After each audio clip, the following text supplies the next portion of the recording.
Welcome back to the Techtual Talk podcast. In this week's episode, we're navigating a surge of serious global cyber threats and digging into some critical shifts in the tech landscape. We're starting with a major attack. A pro-Iran hacktivist group claims to have hit medical device giant Stryker, causing massive global system outages. We'll break down what this means for critical infrastructure.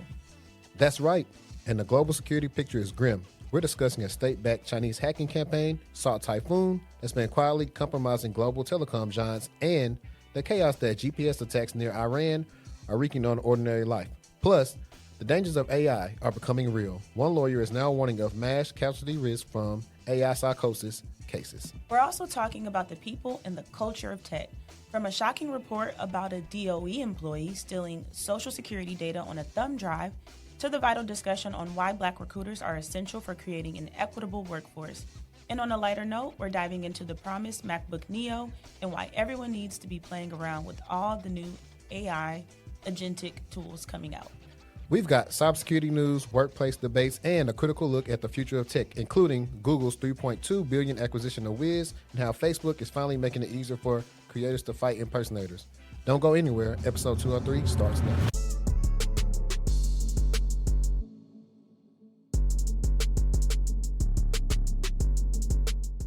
Welcome back, everybody. It's your boy HD in the building, and we got Cybershortieee. Hey, y'all. How y'all been enjoying these intros? We trying to spice it up. I think I like it. I low-key, that ate today. Yeah. That ate down today. I like it, too, because audio and video is different, but for the audio listeners, they will really like it because they know exactly what we're talking about. Exactly. They're not on YouTube. People can hit the description and kind of see what we're talking about, and they probably click somewhere to see what we're talking about. So I really like that. And I think first things first, let's start off with you. You guys cannot see on the screen. Let me go back to this so I can switch back to her. I can pull her up. Shortiee has a MacBook Neo. I'm in love. You guys, this is my first MacBook, and okay, so I'm Team Apple. We know that. But I just did not want to get any type of Mac device computer-based, and I'm in love. It just makes sense. It makes sense. If you already have all these Apple products, it makes the most sense. Yeah. Obviously, it is, a cheaper laptop. I'm not expecting, pro capabilities from it. But, the audio's good. It looks good. I haven't really done much on here besides a couple of... I haven't really done much. Music, research, getting prepped for the pod. I haven't done anything that's, I guess, super resource intensive yet, but I'll keep you guys posted. But I love it. 10 out of 10. Yeah, it's funny because I think it was 1 or 2 episodes ago, I was telling you about how you should go ahead and get a MacBook. And you was like, I don't want to get a MacBook. And I was telling her, when it comes to now that stuff that you're doing, I know you've been playing with AI. I know now you've been doing your content creation and everything else. You really can't find a better value. Though I love Windows, if you're a gamer for PC and you're upgrading your PC and all the other stuff, Windows, is the move for that. But when it comes to this thing is so simple. Years ago, before I ever got a Mac, I was like, man, I'm not gonna pay no $2,000 for no laptop. That's crazy, woo-de-woo. And now, all of a sudden, I'm on my second MacBook Pro because they last forever and they do exactly what I needed to do. This thing has great battery life. As you can see, the fan's not even cut on yet. That's one of my pet peeves of Windows. Bye. No matter how spec'd out it is, the fan will start coming on. My Aces, throw it away. Immediately. It gets so hot. It just... I know. That was not a good purchase. We should talk about, not good tech purchases one day, because that was... You got it. You just went out and... It's similar. It reminds me... This conversation reminds me of... whether it's a dad or a big brother or something, the sisters going to buy their first car. I just did a lot of stupid stuff. I bought the iPad. I mean, I still love her. I get the most use out of my iPad for sure. But I didn't, everything I told you I was going to do with it, I ain't done none of that with it. I mean, I use my iPad when if I don't lug this around, it's a little simple, but it's multifaceted now for me. In the car, I can do something real quick. Or now on long trips, it's what Josh watches. Mm-hmm. So... I do low-key want a smaller iPad now. I know. But I still want the big one, but I want like the little mini one. Now, guys, the next thing we're going to have her do, like when I come in here next with the S26 Ultra, she's going to say, okay, I'm going to go get one. I'm screaming. She's going to go get one. She's going to replace one of these iPhones she got on her desk. I think my favorite part about this, though, is just how it already integrates with all of my Apple stuff. So, like, you know, content, my pictures, and all that stuff that I have on here, it just makes it easier versus you having to figure out how to get it on said device. So that's probably my favorite thing is everything's already here. Perfect. Now, one of the things I had on the docket to be a little serious today, or I could try to be serious, is there's always been these contentious debates over the last couple weeks about who works in tech and who don't, and you're a recruiter, you don't really work in tech, you work in recruitment. While all that stuff is fun and it's good for the algorithm to get clicks and go back and forth, on a serious tip, black recruiters, whatever they do, and whether it's a tech company or not, they are essentially needed, especially for us. Since Trump probably came back in office, like being black, like in corporate has been like very different when it's come to interviewing and getting callbacks and everything else. Like, you know, we already weren't getting a lot of help when it came to DEI. Like those initiatives really was more so for everybody that didn't look like us, if you want to go look at the numbers. But now, like I can tell you guys a personal story from a client of mine who showed me a screenshot of her, and I don't know if it was another recruiter at a recruitment company. I'm not going to divulge names here just because I don't want to get her in any trouble based on whatever conversation she's having for job things. But she sent me a screenshot, and it showed whoever she was talking to, she was pretty much saying whatever recruiter didn't call her. And the guy said, what? I can't believe that. I gave them 2 resumes. Your resume was much better than his. And let me guess, he called the white guy. And I said that because a lot of times when we come on here, we'll see in the comments, people say we complaining and this or that. I'm like, nobody's really complaining. We kind of already know we up against, but just actually seeing it, it'll kind of like really infuriate you. It's like, what's going on here? Like, and then if I take that a step further, then sometimes you get to a new company and you find out like who's managing you or whatever you're doing. Like, these people aren't better than me. I can do this. Like all the stuff that's happening could have been nipped in the bud if somebody more competent was in charge. And yet a lot of times that's when I was talking to a friend of the show, Bryson, and I was talking about how when I apply to jobs a lot of times, and for whatever role it is, I'll go look through the security org and just see if I see 1 or 2 faces that look like me. Most of the time I don't. So most of them times I chalk it up to you make it, hit back up, but 9 times out of 10 they not calling you fam. Now, these are the biases. This is the one part of the diversity part when it comes to race and everything else. The other part I talk about when it comes to security and diversity is backgrounds, as far as what did you used to do for work or where you came from or what company that you used to work for and how that background can help you exceed in a org for security. But I don't want to go on like a long tangent with this because I think like after that, she ended up having a call with a recruiter and the recruiter basically tried to talk them out of the role saying they don't think you'd be a good fit. I'm like, why in the hell would you call somebody and say you don't think they're going to be a good fit? Like, what was the whole purpose of that? Like, hang on, let me do this real quick because guys, I got my sounds now. What do you mean by that? What do you mean by that? Like, I don't understand like none of this stuff that's going on right now in the industry. You have people who aren't qualified getting hired. You just had what did Lee send me about the guy that I'm gonna find him off on really quick because he always sending me some stuff. Because remember the last one that was over CISA, I think that's how you pronounce it, right? CISA. Mm-hmm. He was not qualified. And the next person, so see, the Senate on Tuesday approved, I guess, General Joshua Rudd to serve as head of both U.S. Cyber Command and the National Security Agency, finally filling a critical military position that has remained vacant since last April. The Senate approved Rudd by a vote of 71-29, with some Democratic lawmakers objecting to his lack of cyber experience. Rudd was elevated to the rank of general as part of the vote.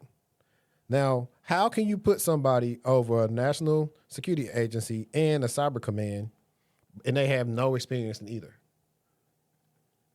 So, like, sometimes what I be wanting to tell them people when they give feedback or when they will talk about experience and stuff, it's like, bro, don't talk to me about experience or what I need to know how to do from no longer when y'all have people lives at stake with people that don't know what they're doing. And this based on today's episode, this is the worst time people who don't know what they need to be, don't know what they're doing, are in charge. Especially when y'all see what's going on with Iran and whoever their allies are. CISA don't have any money now because of the administration and everything else. It's a mess.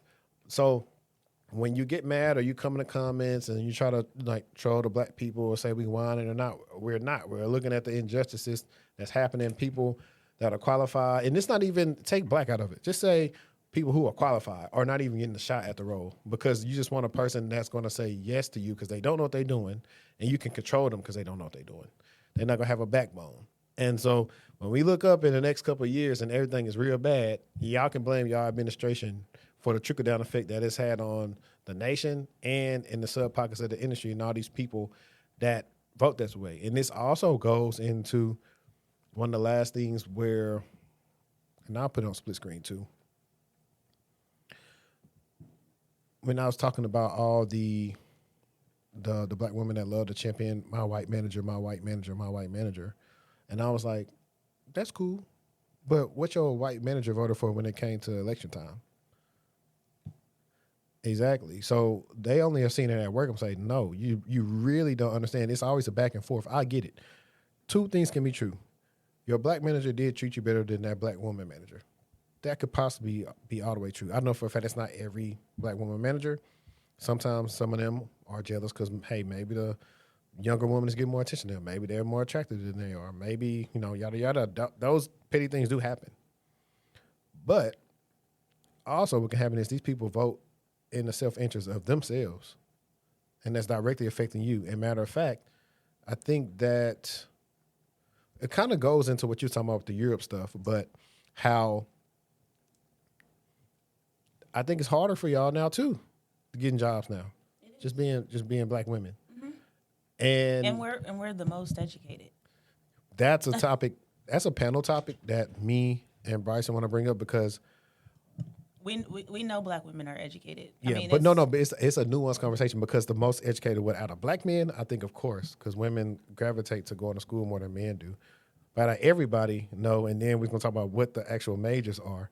So it's it's gonna be a really spirited conversation, not in a bad faith way, but some good things that we could talk about and what can we do with this information and band together and all this other stuff. But I just want everybody to know, like, if you're a black recruiter, we appreciate you because you go, like, a lot of you guys do go the extra mile when you can and review our stuff. And not only black recruiters, black people in HR. Like, a lot of these things mean a lot. Like, I got the 411 on a lot of stuff that was happening when the black chick in HR left my current company. She put me on a lot of game. Mm-hmm. That'll never happen if, you ain't got the complexion for the protection. I think that black recruiters, we definitely have to give black recruiters a round of applause. And also even from the perspective of, we know that we are, I'm trying to get the words out. Mm-hmm. We know that we have a disadvantage, right, in some way, shape, or form. But I don't even think that people are even thinking about how does it feel to be a black recruiter, right? It's a lot that goes on that they know about that, like you just said, the GP, the general population, is just not aware of. And again, if you don't have friends that are recruiters, or you don't have a personal connection to a recruiter, you don't even know what's going on or the struggles that they're going through. We know that they're typically the first roles to go when it is time to go. You know what I mean? So I think we got to give credit when credit is due. And shout out to our recruiter friends.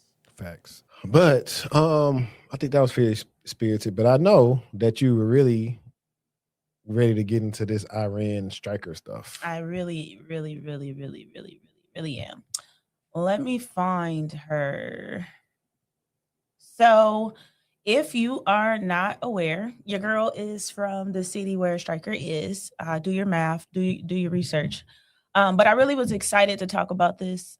So Stryker is headquartered in Portage, Michigan, which is basically where I'm from. Well, not Portage, but Kalamazoo. And so I know a lot of folks who work there. So when this hit Facebook, you know how it be.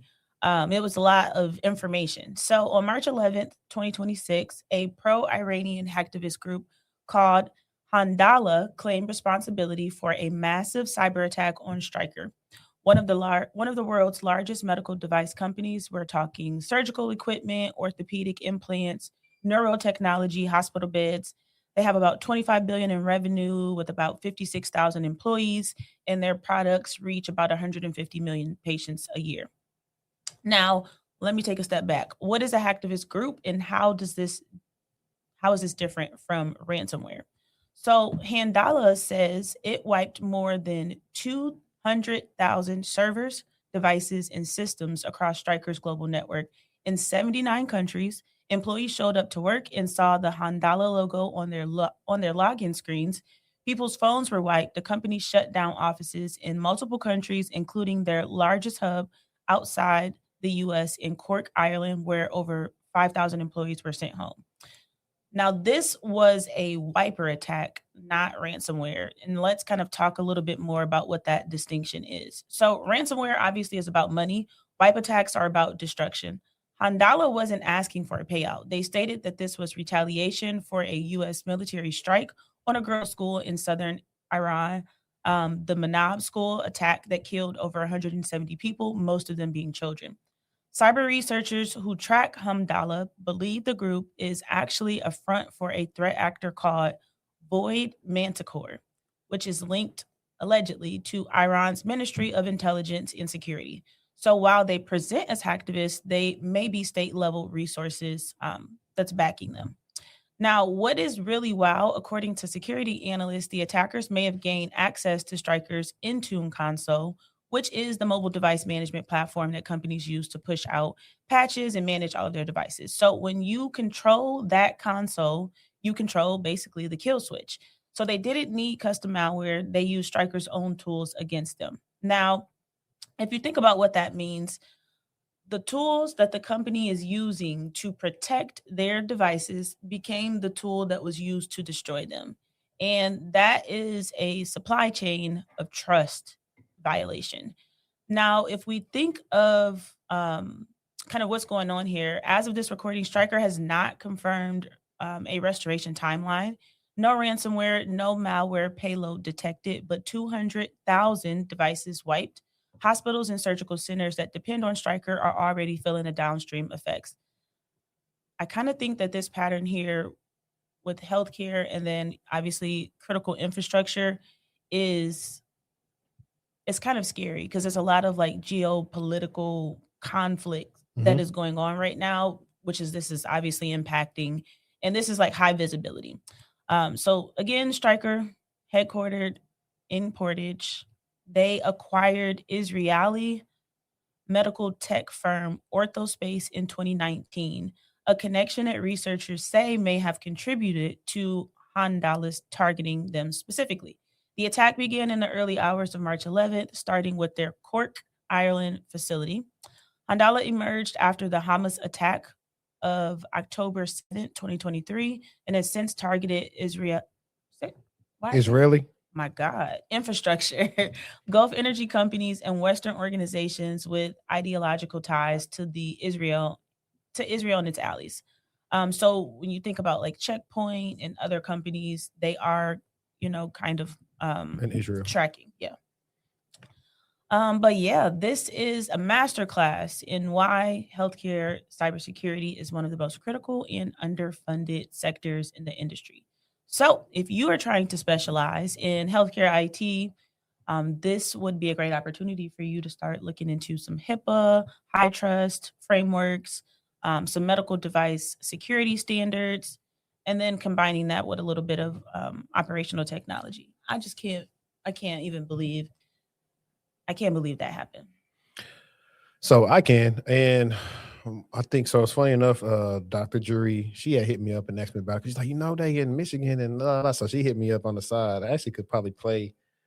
I should play her voice note right here or not, but I should have asked her first. So I'm not gonna play it.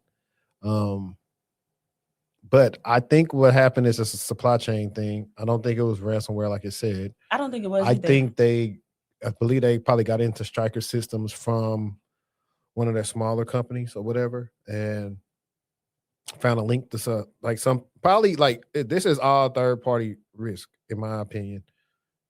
to where you found out they had access to something they couldn't access and had a way to get into Stryker kind of like more undetected. Because typically, if your company's been breached, assume that they've been in there at least, what is it? I think 6 months is 180 days. Mm-hmm. So you got to assume they've been in there 180 days. And we saw from last week with Trizetto, they was in there about a year.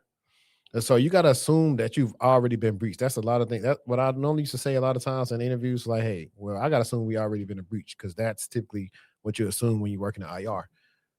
So by that standard is this, I don't call it like a logic bomb, but it could have been like, all right, look, if they do something to Iran, this is what we're going to do to them.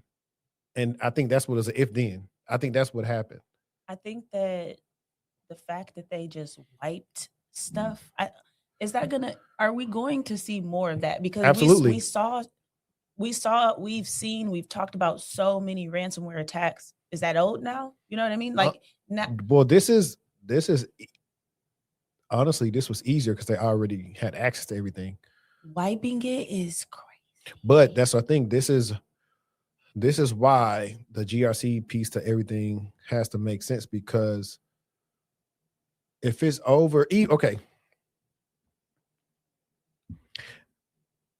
On my end, if we saw somebody do some MDM or weird IM stuff in Azure, we're going to get a detection instantly, because it's going to be over the threshold that we see. Now, it may not be a 1-to-1. Like if it's 1:00 now, maybe they did it at 1.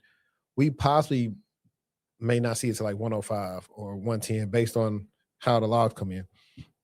If that happens, you got to initially say, okay, Mayday, we don't see no change. This is, these people aren't online. We need to use our break guys accounts, whatever, and stop this, or whoever that person was to say with their account, because what are you doing? That's not a change. We don't really do this, yada, yada, yada. And so you could kind of stop the bleeding in. But at the same time, you don't know what patient 0 was.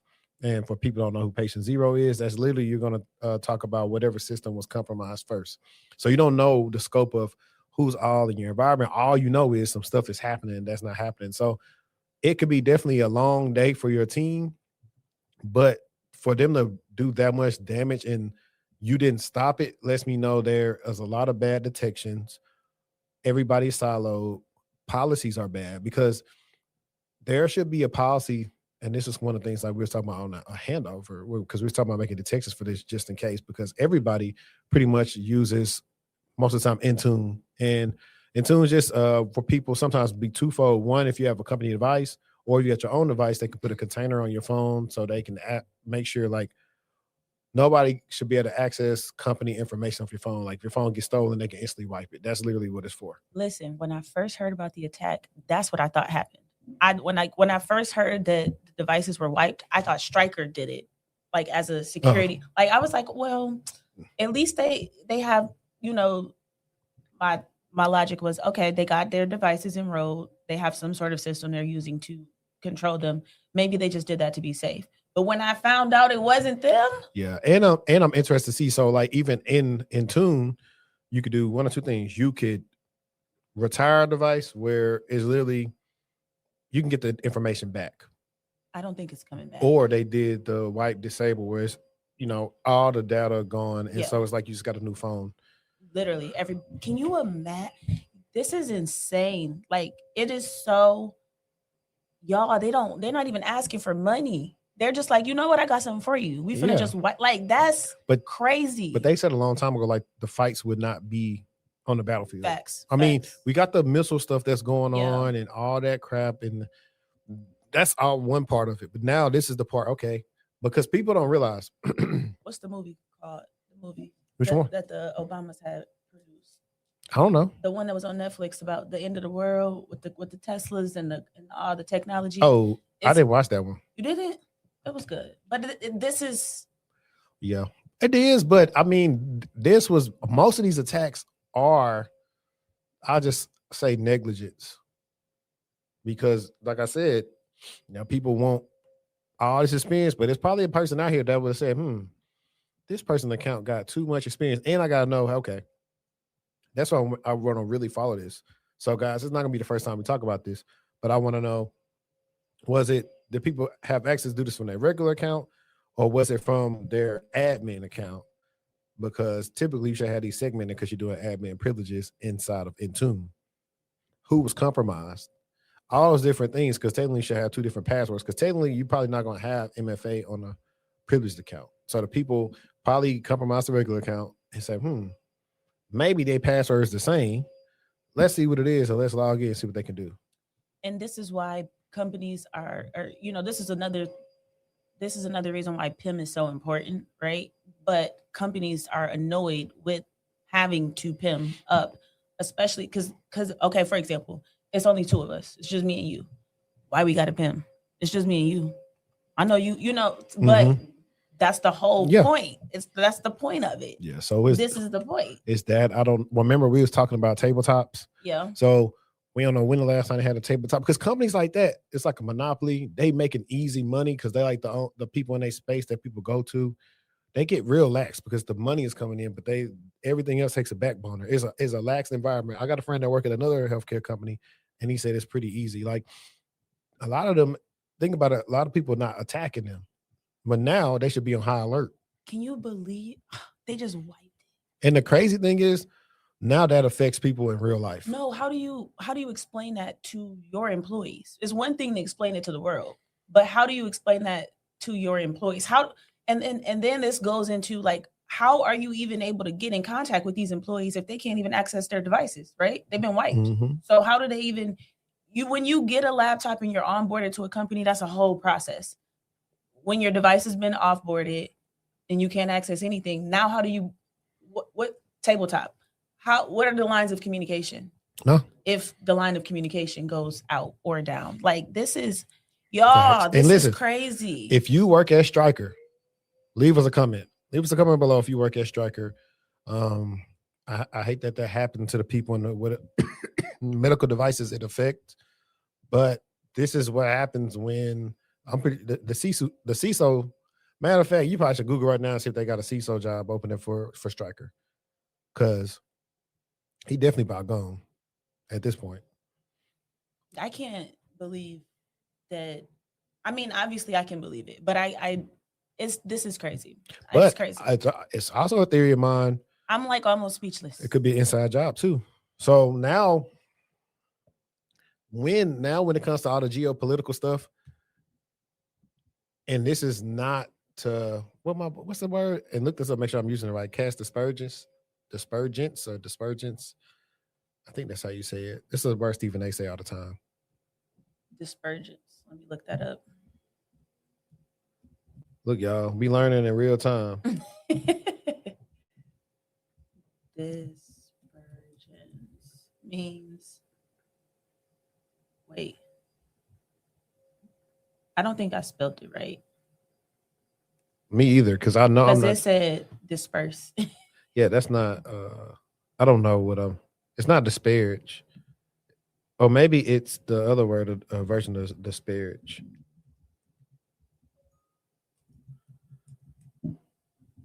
Disparage.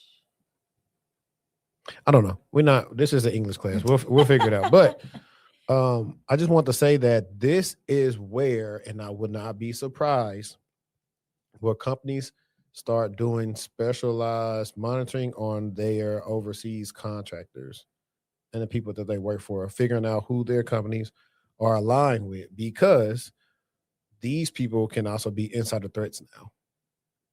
And so the key word I also want to think about the Stryker stuff, I believe it could be also that insider threat or actual insider, whether it's at Stryker or one of the companies that they have, like that's one of their suppliers that has like a really strong relationship with them, because something ain't right. I'm floored, and it's scary. And wow, I don't even have words for that. But I will say this: if you thought that was an interesting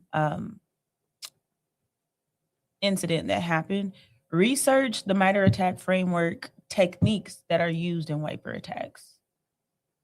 Learn a little bit more about the data destruction and those disk wipe tactics that were used in this scenario. Yeah. And then you can talk about that in the interview. Yeah. That's why I said the policy should be in place. Okay, hey, if you got to do X amount of wipes, it needs to be another person got to sign off on it. So no matter what, you can't just do it by yourself.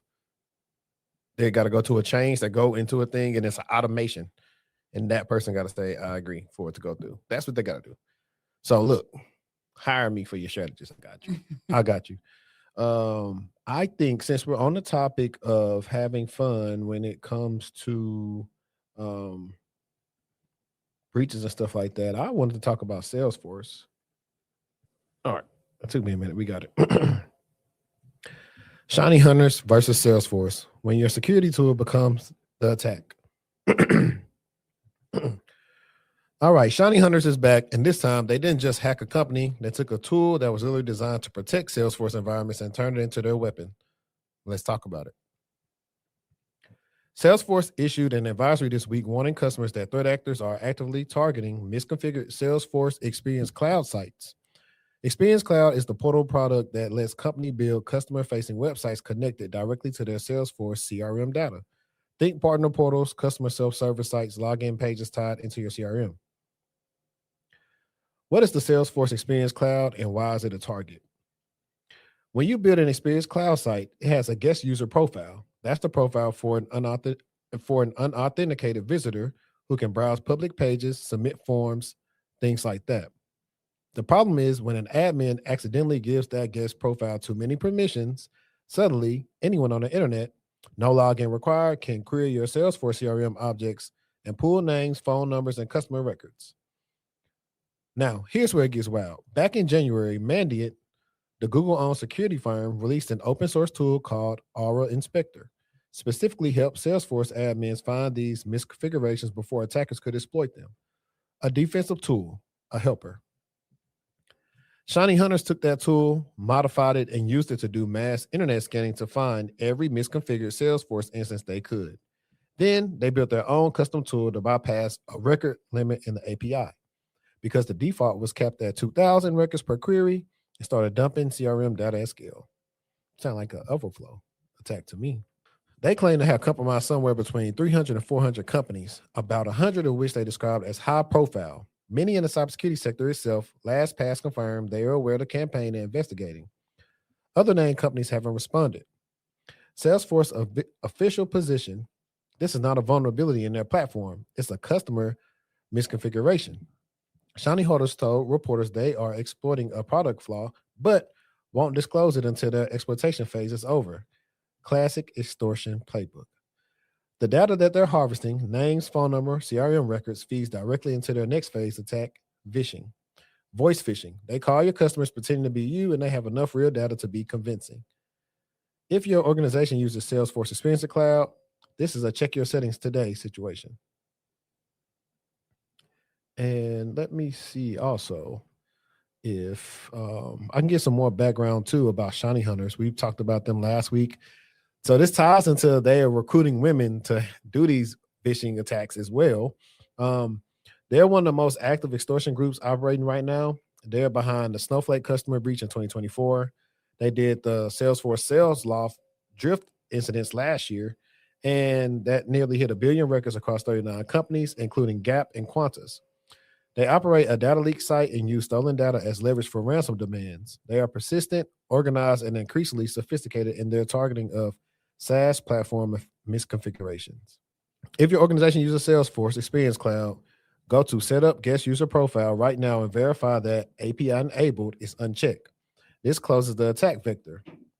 Audit your guest profile object permissions. They should only have access to records explicitly intended for public consumption.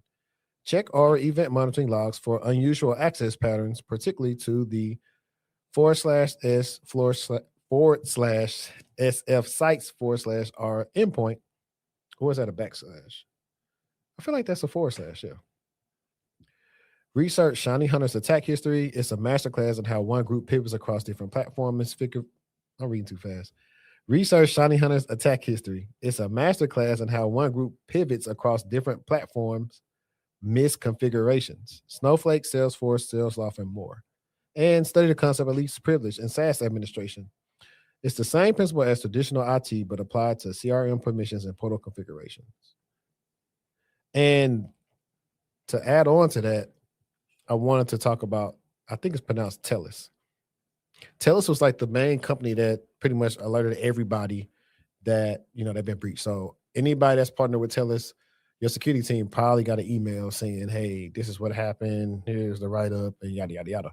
So TELUS Digital breach, almost 1 petabyte gone. And it started with someone else's hack. That's a lot. Yeah, how much is a peta? Too much. Because a terabyte is more than that. No. A peta should be more because this is 2 terabytes right here.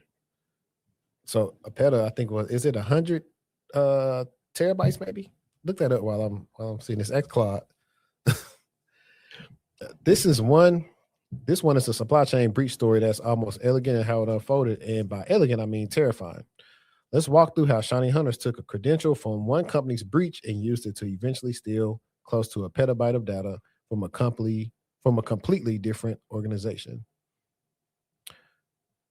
Oh, here you go. I got the answer. 1 petabyte is roughly 1 million gigabytes. Some reports say it's enough data to fill 1 million high-definition feature films. This is not a we lost some customer emails breach. This is a we may have lost everything. So who is TELUS Digital? It's the digital service arm of TELUS, one of Canada's largest telecom companies. TELUS Digital specifically provides business process outsourcing, customer support, content moderation, AI data training, fraud detection, call center operations for other companies around the world. They're the behind-the-scenes operation for a lot of brands you use. Here's how this breach happened. Remember the Salesforce drift breach from 2025?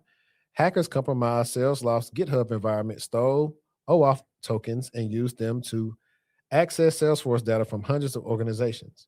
In the data that was stolen from the breach, ShinyHunters found Google Cloud Platform credentials that belong to TELUS. Using those GCP credentials, they got into TELUS Google Cloud environment, including a BigQuery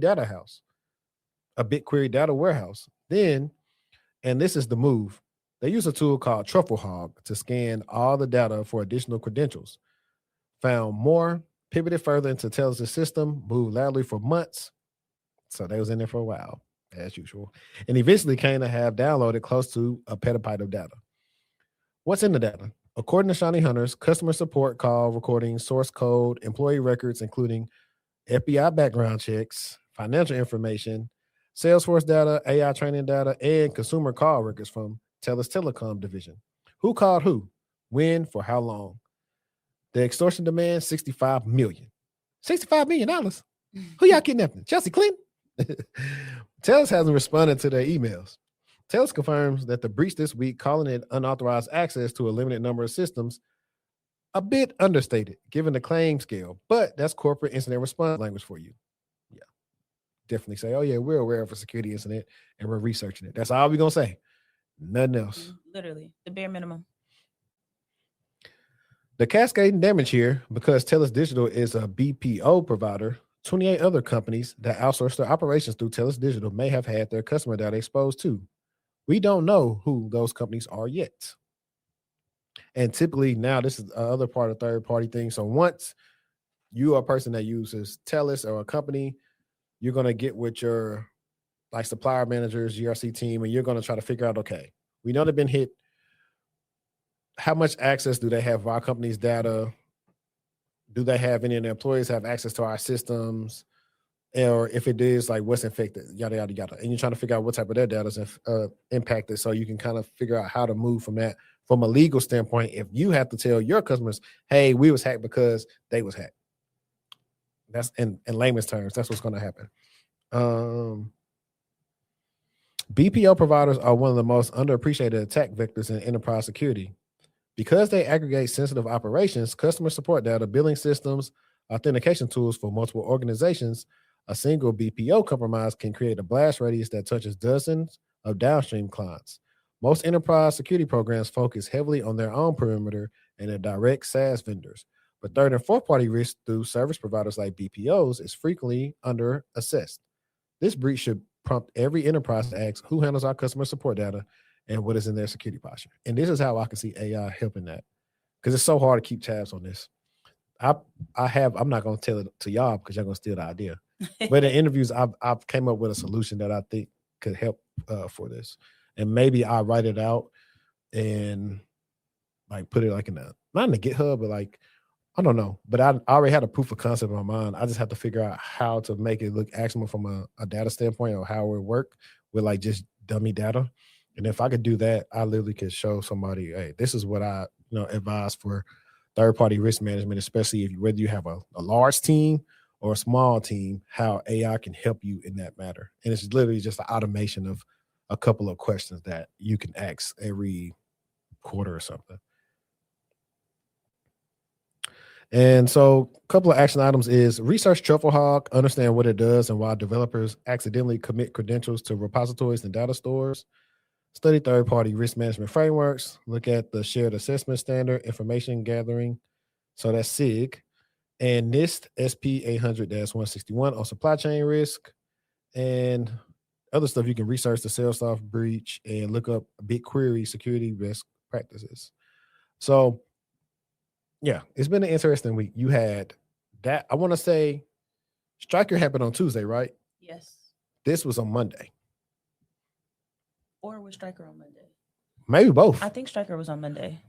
Yeah, maybe both of them were on Monday.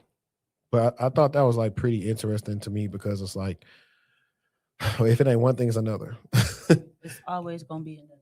That's why I say job security. I think when I was looking at this article, I feel like I saw Stryker. Okay, on the door it says, "Please read." You tell me saw like a picture or something? Yeah, it says Stryker is currently experiencing a global system issue. As a precaution, we're closing the facility for the day. Please stay off the network and refrain from using your computer and connecting to Wi-Fi on phones until systems are restored. For work phones, it's recommended to remove the Stryker management profile. And then they have like the steps.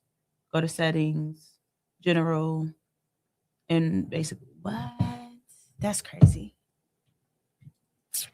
Yeah. What did you have for us? Okay, next I have Doge. Doge and Social Security data, a thumb drive full of America's secrets. A whistleblower complaint filed with the Social Security Administration's own Inspector General alleges that a former Doge software engineer walked out the door with restricted databases on a personal thumb drive. We're not talking about a few files here. We're actually talking about records for over 500 million living and dead Americans. What is Doge? Who are these employees and what access did they have? The databases in question is called Numident, I believe, which contains social security numbers, birth dates, citizenship status, race, ethnicity, and parents' names, and the master death file. These are the most sensitive identity databases the federal government maintains. According to the complaint, the engineer told colleagues he had God-level access to the SSA systems. He allegedly said that even after leaving government employment, he retained his credentials and he reportedly expected a presidential pardon if he got caught. So this is not the first Doge-related data concern at the SSA. In January, 2 other Doge members were suspected of sharing Social Security numbers with a political advocacy group. Another whistleblower earlier alleged that Doge uploaded SSA data to an unsanctioned cloud server. A federal judge had previously blocked Doge from SSA systems, describing it as a phishing expedition. Now, from a cybersecurity lens, this is obviously a classic insider threat scenario. An employee who obviously had elevated privileges, he had legitimate authorized access using that in a way that violates policy, law, or intent. The challenge with insider threats is that traditional perimeter security obviously will not catch this. You can't firewall a thumb drive that's already in someone's pocket. The SSA spokesperson denied any wrongdoing. Their investigation is ongoing. But I kind of want to be clear about the stakes. One former SSA chief data officer called this potentially an irrecoverable loss. He said, once that data has left the building, you cannot close Pandora's box again. This could require a complete redesign of how identity works in the United States. Doge, the Department of Government Efficiency, was established by executive order and granted broad access to federal agency systems. Its employees, many of them tech contractors, were given access that career employees say exceeded normal protocols. The SSA processes benefits for over 70 million Americans and maintains some of the most sensitive identity data in existence. This obviously is a textbook insider threat case study. The controls that failed here were data exfiltration prevention, so DLP, privilege access management, offboarding credential revocation, and audit logging. Organizations need to ask themselves when an employee leaves, how long does it take to revoke all of their access? If the answer is we're not sure, obviously that's a gap. Insider threat analytics in itself is a lot. I think that companies feel like it's a big haul and they are they're nervous on how to correctly deploy it as a solution most times. But obviously in this case, it's better to have it in place and receive those bells and whistles when you need them. I think that this was crazy. Yeah, it's what did he say? He had godlike access. I mean, every day we just read about another thing, like how Doge was always a bad idea. Mm-hmm. You have people like, this is why. Hang on, let me. It's the Excel for me. Oh, man, let me get this. Buddy who had got fired or laid off from Amazon, he do got a new job now, so shout out to him. But this goes into why people always kind of are low key, like, bro, y'all in the government and don't be doing no work and y'all don't know what y'all doing. This is why people feel like that. Because even if Doge came in there still should have been places that, okay, these people are going to revoke their access, everything they have. And these people should have never been able to put thumb drives. Don't even get me started on the lack of data security in general. First of all, why can you even plug up a thumb drive to an SSA system? Right. And if you were, it had to be approved into where it would only work on that system, because you can do that. You can. So they don't have any data security controls clearly in place. And that is why I'm like, I just kind of get upset or like, it is very frustrating. Something ain't right, because being a contractor for TSA, they were super strict. Hey, you can plug none into the machines, the DHS machines. This is how you kind of verify these people when they come on, like literally high level. And this was 12 years ago when it came to identity access management. So everything is just getting so lax. It really, it's just, you know what I'm saying? It's a clusterfuck right now. Like, then a dude talking about, like, why'd he say he needs to get him a pardon? Why are we already talking about? That's what I need. But the intent obviously is to be malicious. His intention was to be malicious, because why would you say that? You ain't get them social security numbers to go do good with them. Man, I don't know. And I'm wondering, like, are they gonna tell the people who? No, probably not, because they don't know. I beg your pardon. Like, this is wild, bro. Like, don't. But this is my thing. We see all this stuff going on, and we just turn a blind eye to it. It's not that we turn a blind eye. What can you do? That's what I'm saying. Like, what can you do? So, I thought that was pretty interesting. But let me get into some of these Reddit stories I have. I got like two. One of them was interesting to me. It caught my eye, and it was titled, "I pushed back on an HR deadline and it accidentally revealed they had a second budget they weren't telling candidates about. I went through a 4-round interview process for a senior ops role at a mid-sized logistics company back in January. Final round went well. I felt good about it. A week later, the HR coordinator emailed an offer with a 48-hour deadline to accept. The base was about 12% below what I had staged as my minimum during the very first screening call. So I replied the same day saying, I appreciated the offer, but that it didn't quite meet the number we had already discussed, and if there was any flexibility. She came back a few hours later and said the offer was firm and that the deadline still stood. I didn't panic, but I also didn't sign. What I did instead was reply and say I understood that I was still very interested in the role and asked if we could schedule a 15-minute call with the hiring manager before the deadline to talk through the compensation structure and what growth looked like in year 2. She agreed, probably expecting me to just accept on the call. The hiring manager got on within about 4 minutes. He said, look, I think there might have been some miscommunication on the range. Let me look at what we have and put me on hold. He came back and offered me a number that was actually 6% above my original ask.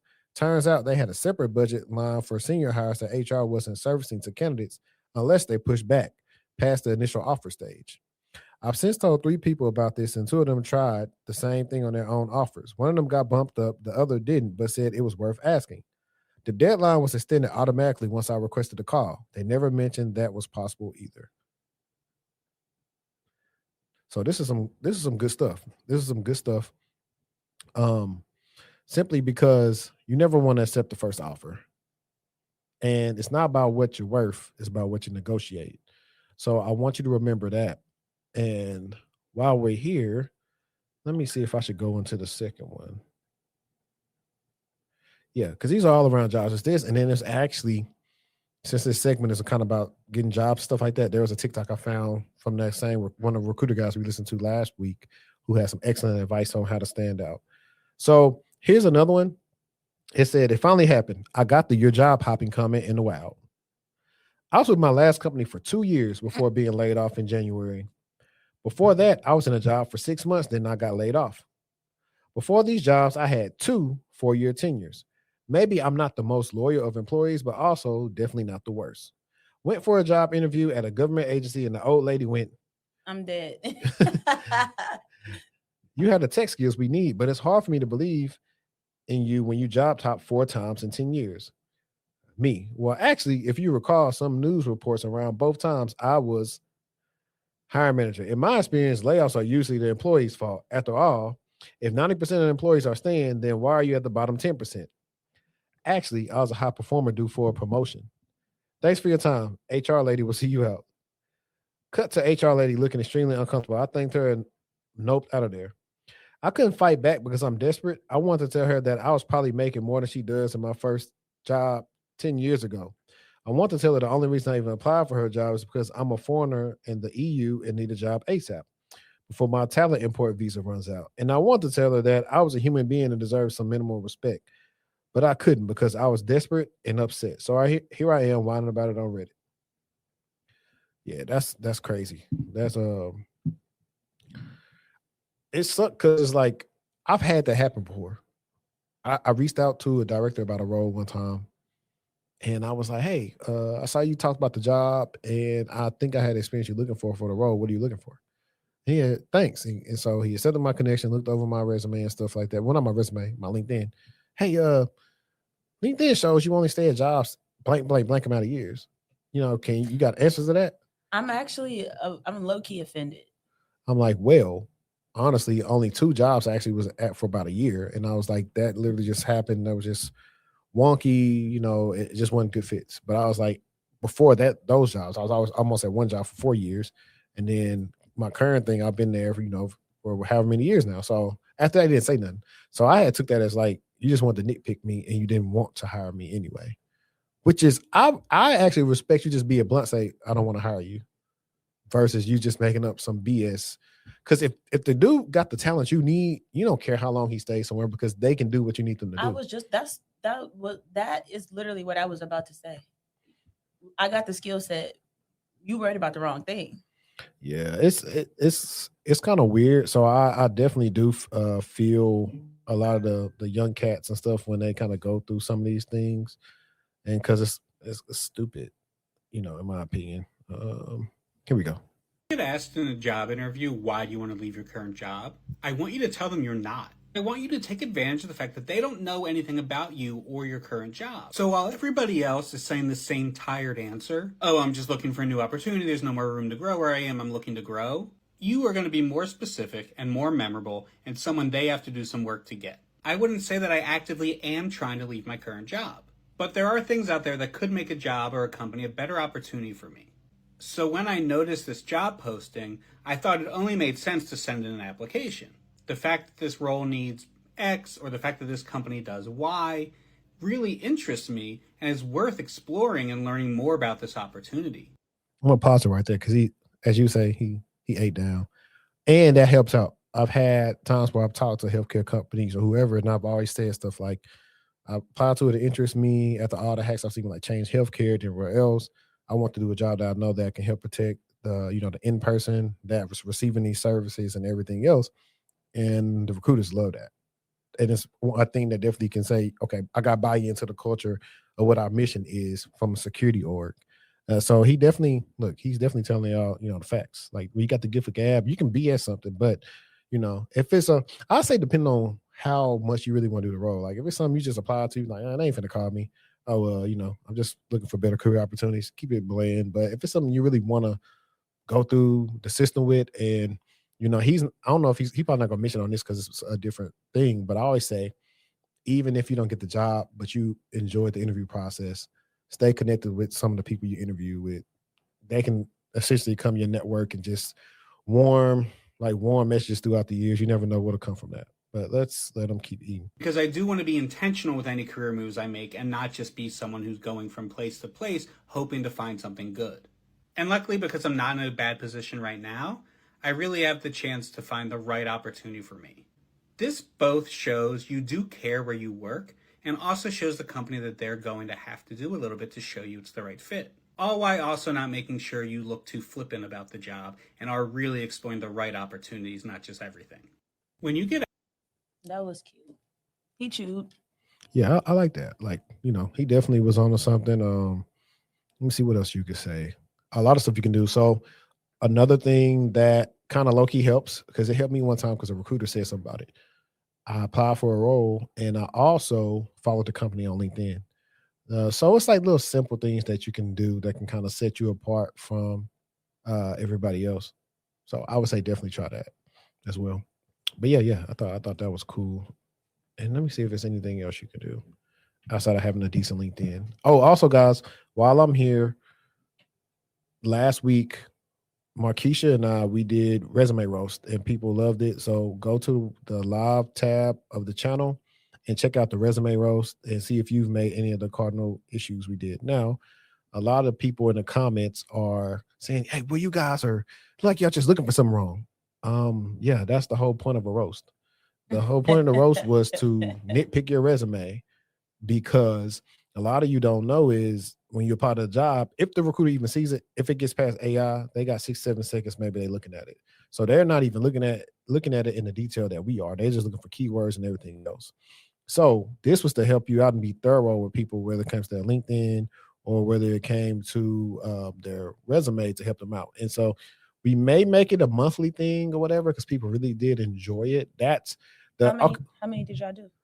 We did 3 or 4, because we was like on a time crunch. But if we ever had like 2 hours or 3 hours to go through, it's fine. And also, another thing people don't understand is y'all got like what you would typically pay for that service out of us was much more than you got for watching it for free. So you definitely should appreciate that. Free 99. So take advantage of it. But it has timestamps and everything else. So yeah, go check that out.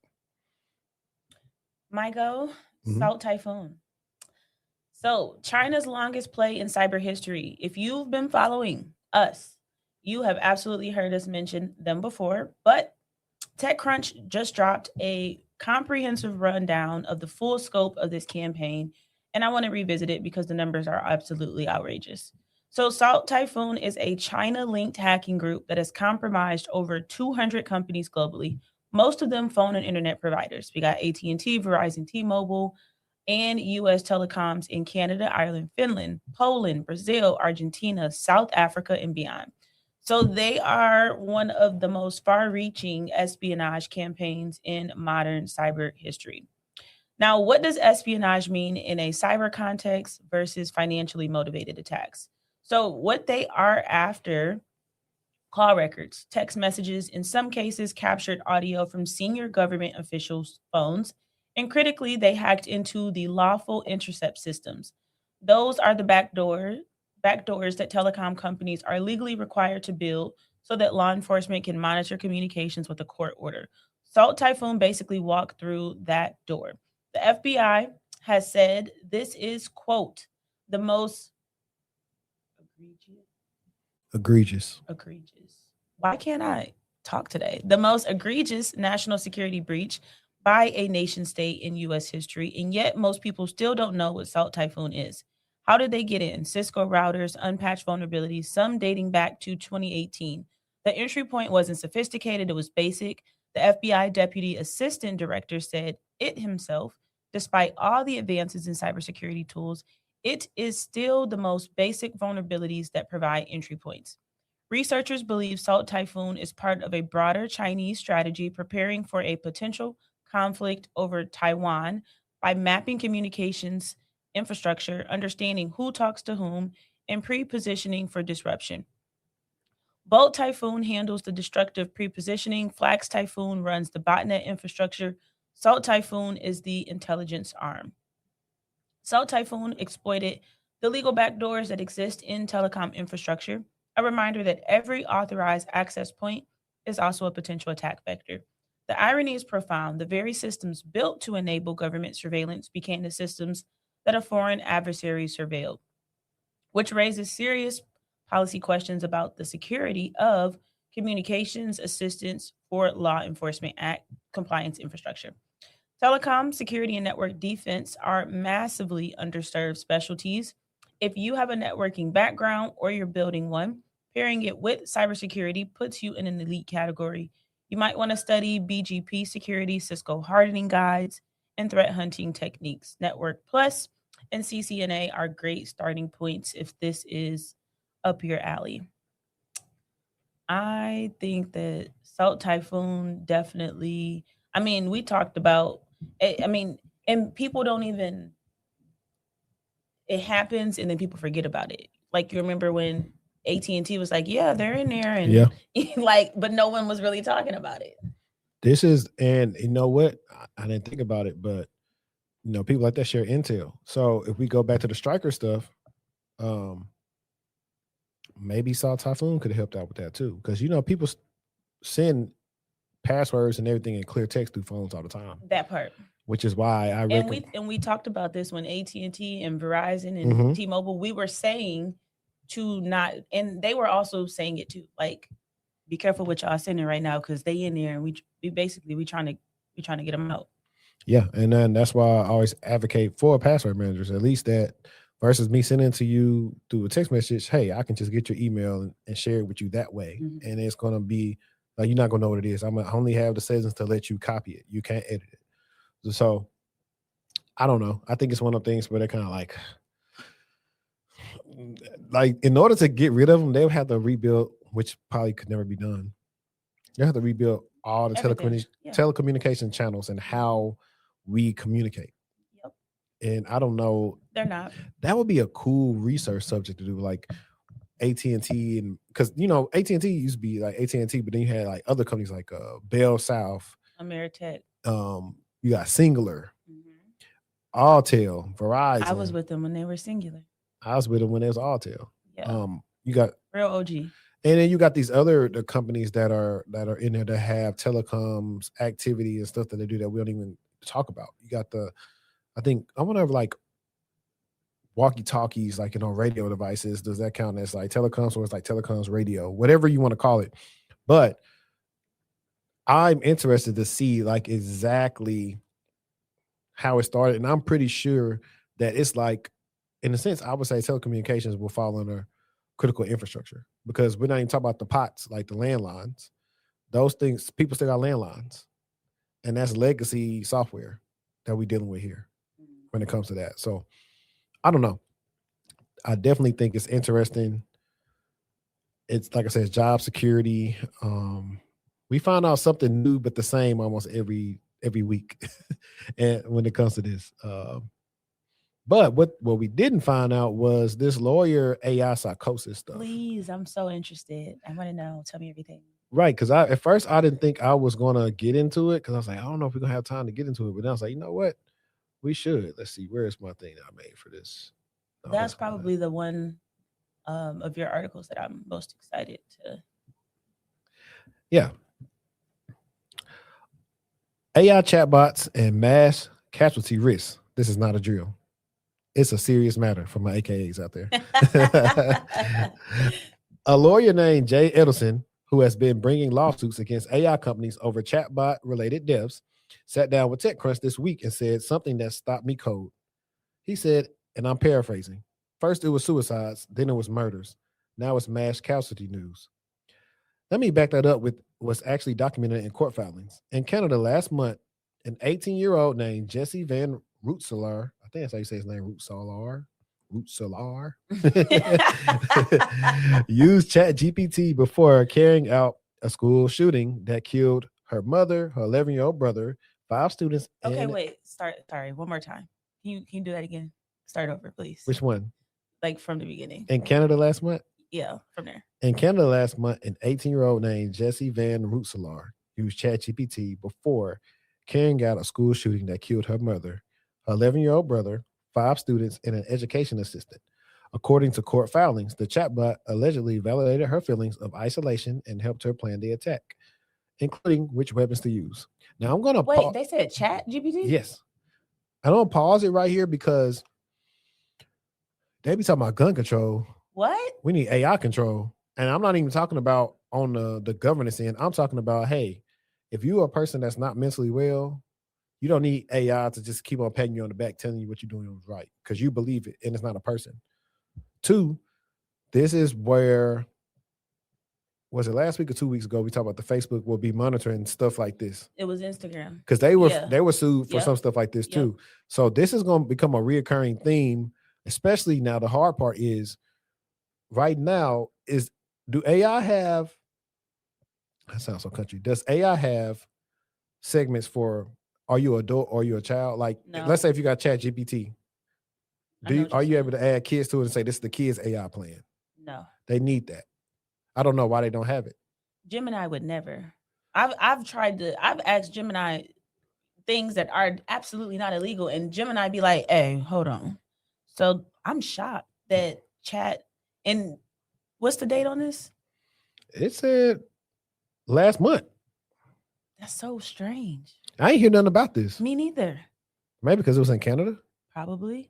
Do they got looser controls or something over there? In the U.S., a 36-year-old man named Jonathan Gavalis was allegedly convinced by Google's Gemini, all right, put your foot in your mouth, that it was his sentient AI wife. Over the weeks of conversation, it sent him on real-world missions, telling him federal agents were pursuing him, directing him to acquire weapons and tactical gear, and instructing him to go to a location near Miami International Airport to carry out an attack.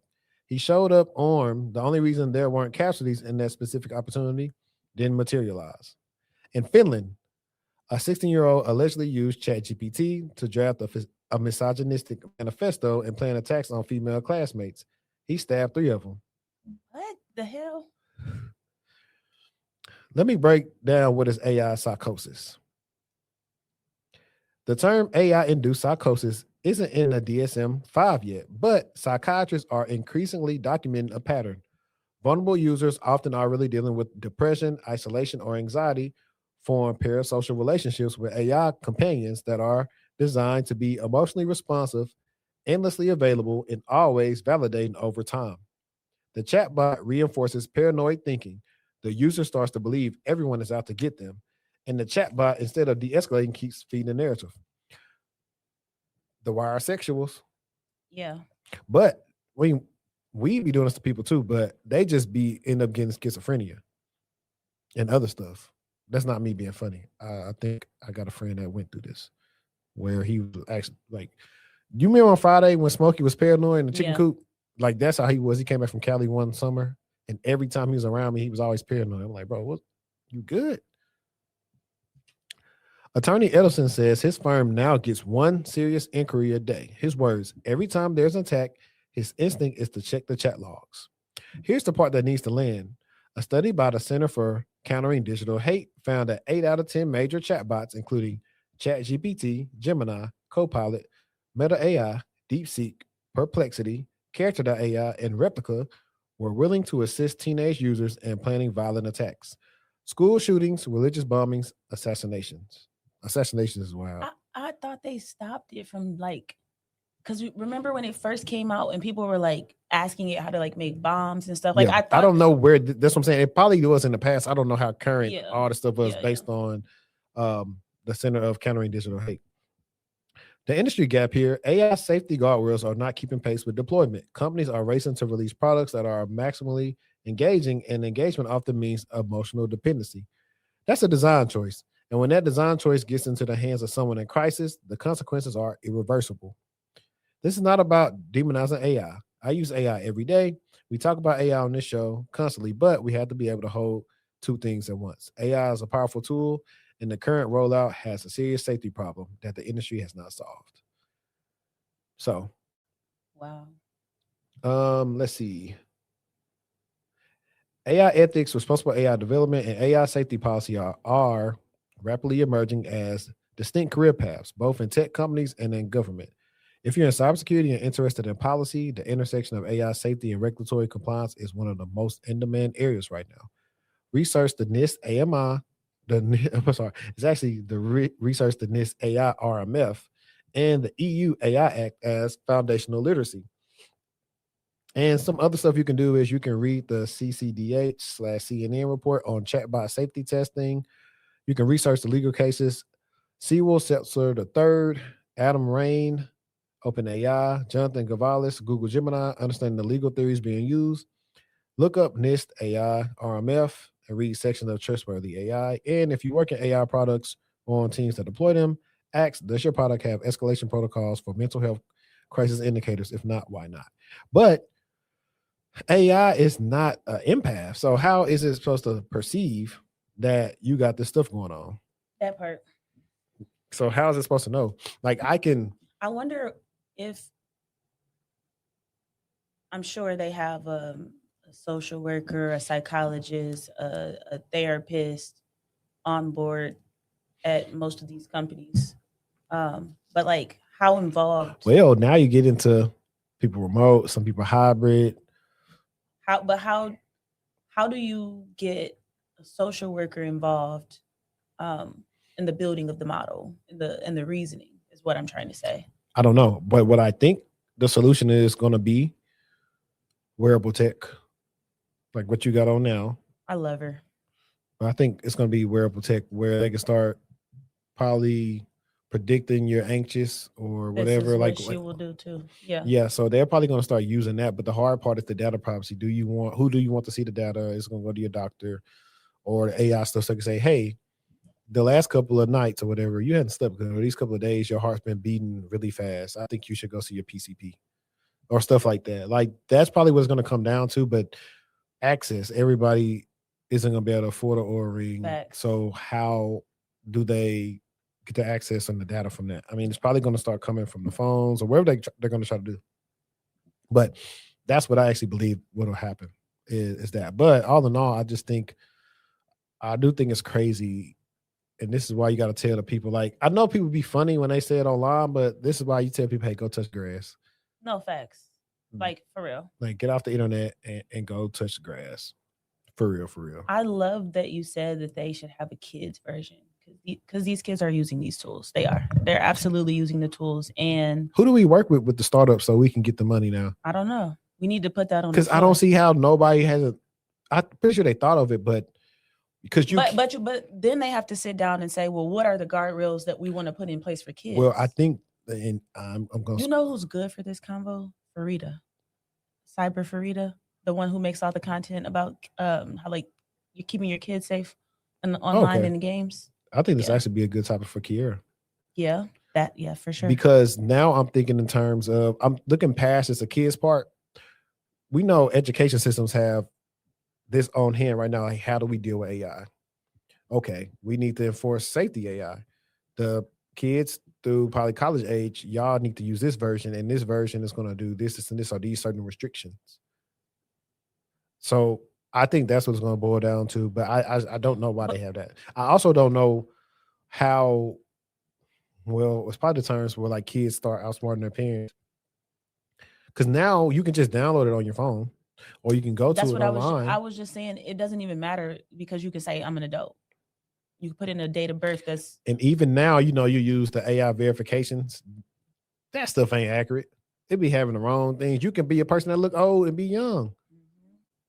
So I don't know. This is when people talk about rapid acceleration and tech and all this other stuff. This is the stuff that you go through. What about hear me out? I'm making all of this up. What about a phone for kids, right? An iPhone for kids that has special guardrails. It doesn't have to be an iPhone. They have safety phones like that. But I'm saying not those versions, like the ones that are more popular, but it having an app store that's for, you know what I mean? Like ChatGPT would be there. That's what they need. But it would be the kids version. I agree. Whatever. Because I'm not the fan of getting kids phones, but if they do get phones, I want it to be something that I could protect them on, because you can't give them unfiltered access to phones. And they're very smart. They'll watch you put the code in. These kids they know how to go to the settings. Okay.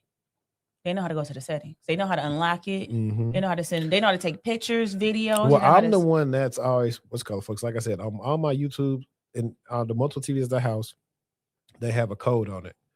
Because I don't want them to watch certain stuff. I'd rather them just be on YouTube Kids. And even then, I don't like YouTube Kids all the way. I hate YouTube Kids. And I'll be telling, like, a lot of times what they do, like Giselle might be doing something with her hair or something.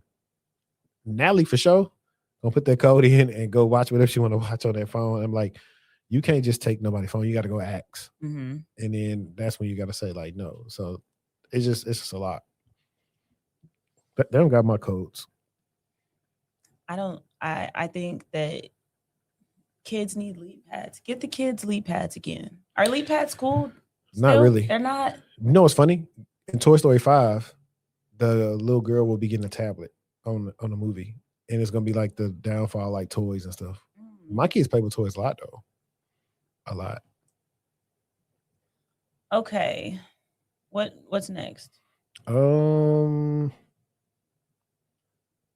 don't know what you had next. Because I think you hit everything, right? For the most part, like the big stuff. Yeah. Like the only I have 3 more.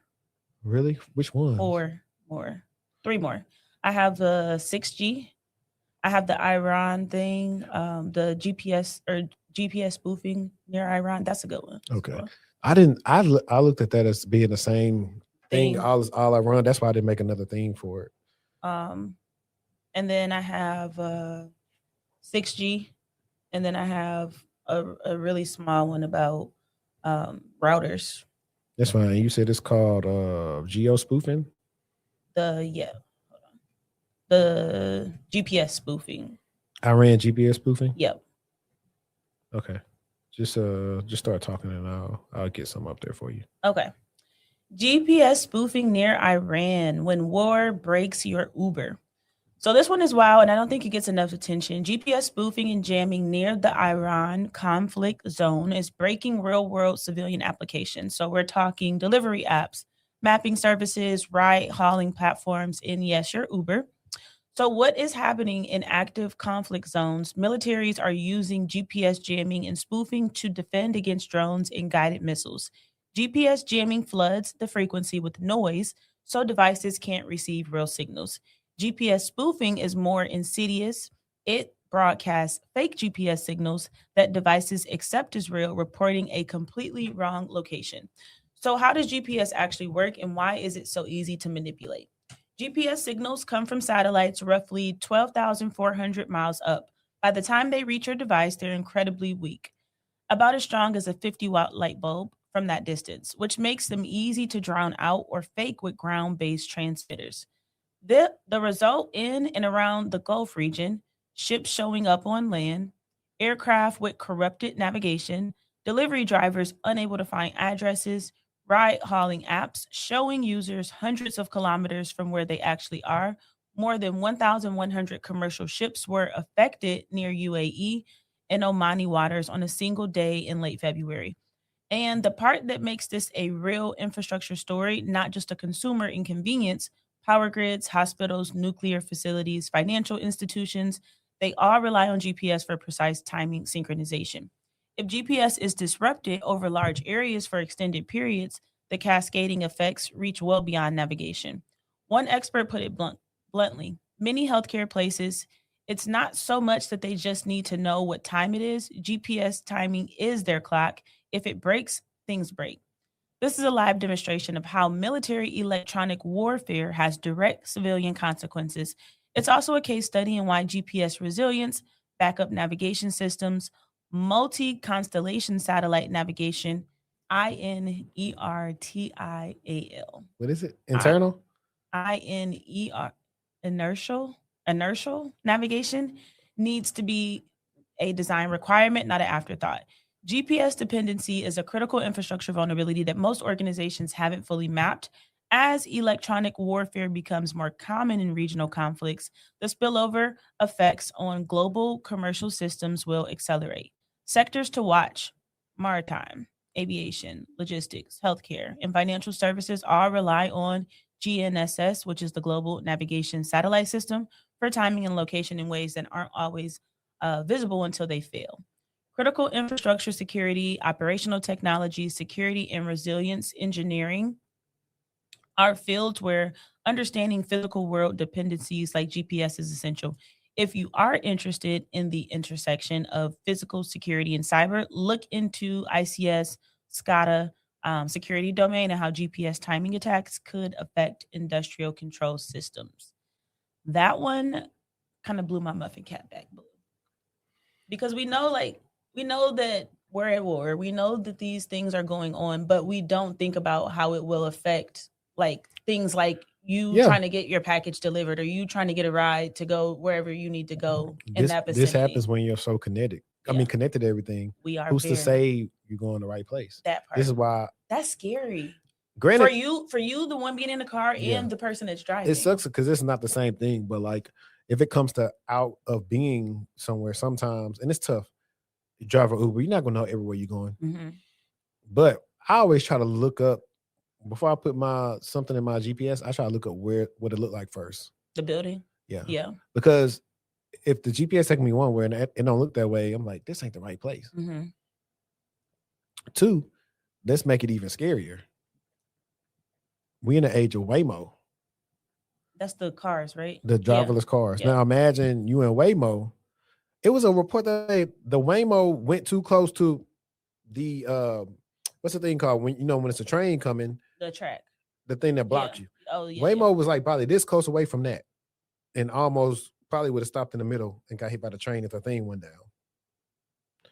So imagine somebody saying, I think I thought about that scenario before. Like you trying to, go home from the club, but the GPS then got hacked, and now you going somewhere you ain't supposed to be going. That part. But I mean, obviously, if you're going home, you would know like this is not. Well, we're also putting it in a place where like, hey, maybe that's scary. Saying the door locked or you fell asleep or something like, Or even just imagine being on the plane and the pilot think he going the right way and y'all about to run out of gas or something. Mm-hmm. That's crazy. Yeah, that's why I always got to be back to like somebody else's GPS. That's why like sometimes you got to use like the old school, like the Garmin's and stuff, and see if everything gonna tell you to go the similar way. Mm-hmm. I'll put it like that. Because last night I got mad too, because I'm like, I'm leaving the restaurant. I'm like, why in the world you taking me on 35 when I never go on 35? Please put me back towards the toll road. That pissed me off so bad. I'm like, you got Gemini AI, like, please recommend me something the normal way that I go home. Like, don't give me a way you want me to go home, because I don't like driving on 35. I only drive on 35 to go to Irving. And that's rare if I'm going to Irving. Google acquires Wiz for $32 billion, the biggest cyber deal ever. $32 billion. That's what Google just paid for a cybersecurity company that didn't exist until 2020. Let that timeline sit in with you for a second. Now, didn't we talk about, because didn't Wiz was like, nah, we good. They was like, we know we work more. Exactly. And they got more. Look at this. Mm-hmm. And believe in yourself. And I think they put in good packages to get everybody paid too. Yeah. So they looked out for the people that was there at the beginning. Google officially closed its acquisition of Wiz this week, the largest acquisition in Google's entire history, bigger than Motorola, bigger than Mandiant, bigger than YouTube. $32 billion in cash for a cloud security platform that hit $1 billion in annual recurring revenue in 2025. Wiz is a cloud security platform built specifically to protect cloud environments. It connects across all major cloud environments: AWS, Azure, Google Cloud, Oracle. It doesn't pick sides, it sees everything.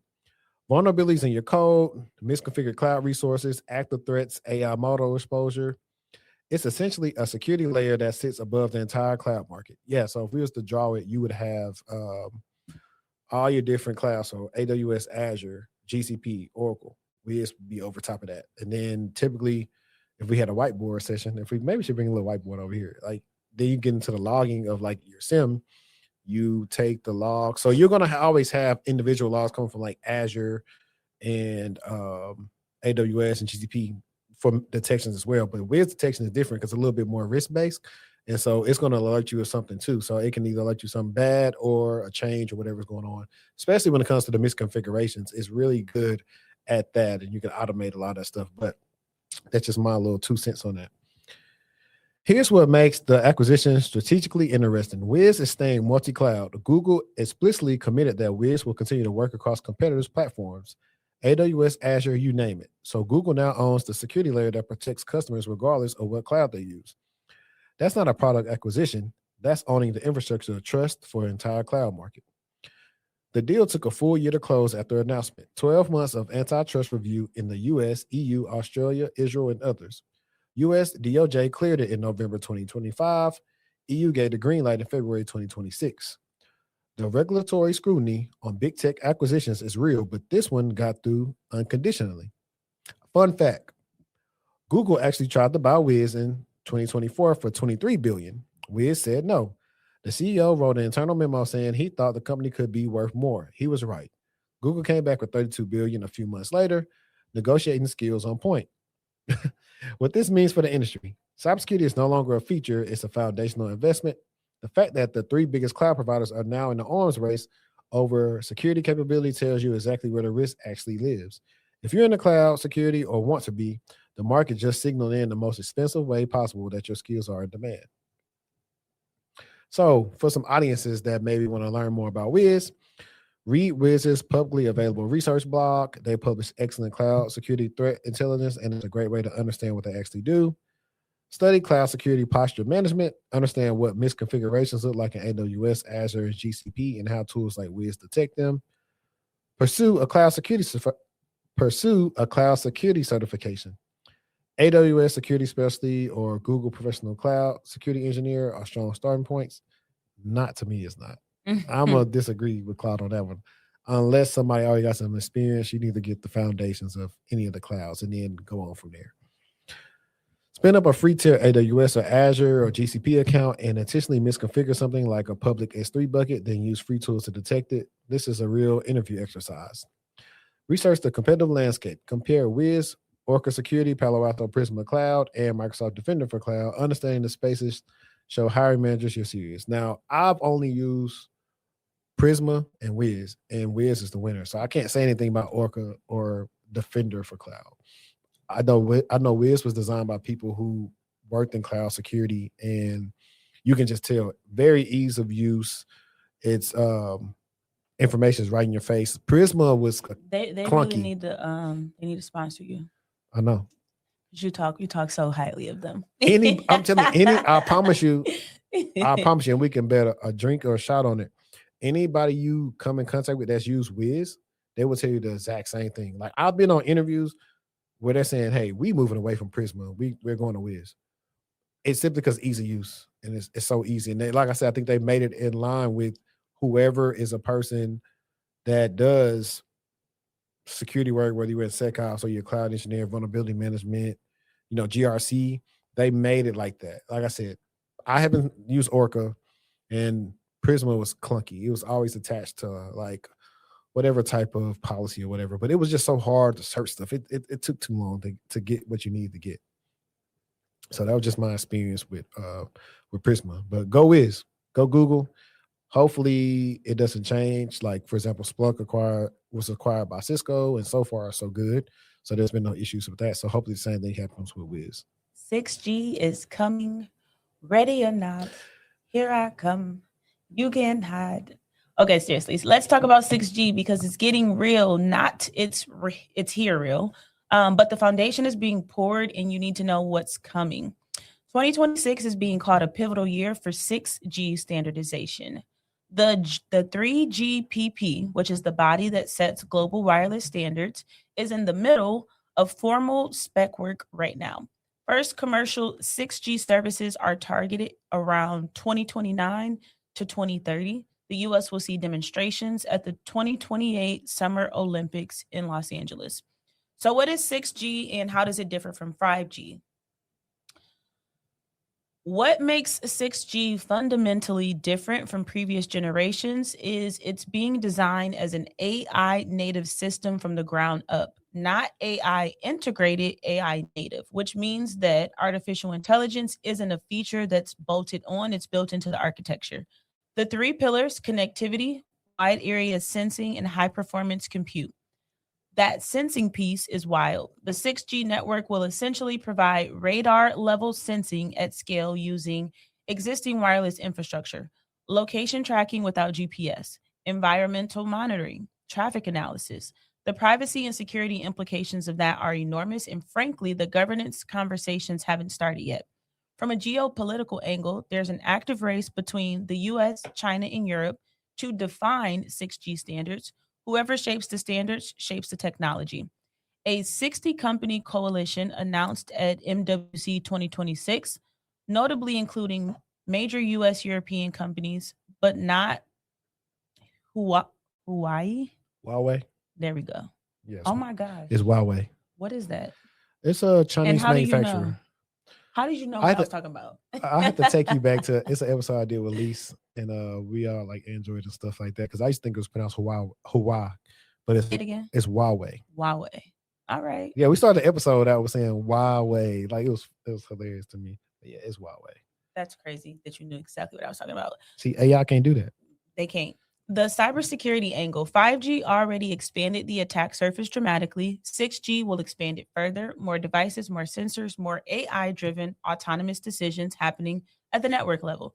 Security needs to be part of the standards conversation now, not retrofitted after deployment. Ooh, that's a good one. So some action items. Research 5G security vulnerabilities as a preview of 6G challenges. Look into ORAN security concerns and network slicing attacks. Do you remember how crazy it was when they unleashed 5G? Like, dude, go back before 5G. 4G. 4G was crazy. 4G. I'm gonna tell you how. I'm gonna tell you what happened. So, iPhone, right? I had a BlackBerry and it was 3G, and my iPhone broke, and I had to go back to using my BlackBerry. Which one you had? I had the Torch. Okay. I had the one that this one, whatever one. The Storm? The one that pushed up. Okay. The keyboard. Okay, that might be the Torch. It was a Torch. I think it was a Torch. I'd do anything to get like a BlackBerry. Literally, we should get some. We can't. Use them, but we can still use. We need to have Greg on the show. He works for BlackBerry. But the difference in the maps, and I was freaked out because I didn't this was in college days, and I was trying to get home from work one day, and I was somewhere where I didn't know how to get home. Anyways, that was the most stressful period of my life. Going from a 4G phone to a 3G phone and needing to use GPS was crazy. So, are you one of the? Hey, it's right by the big building on the left. Are you one of them people, or are you a directions person? I am going to use my maps. No. If you had to tell me how to get where we are right now, are you a directions person, or are you a person that says it's by such and such? I'm a directions person. Okay. Yeah. And I hate when people speak highway to me. If I be like, oh, where is that? They be like, oh, that's off 75. That's off 20. That's a directions person. That's off 30.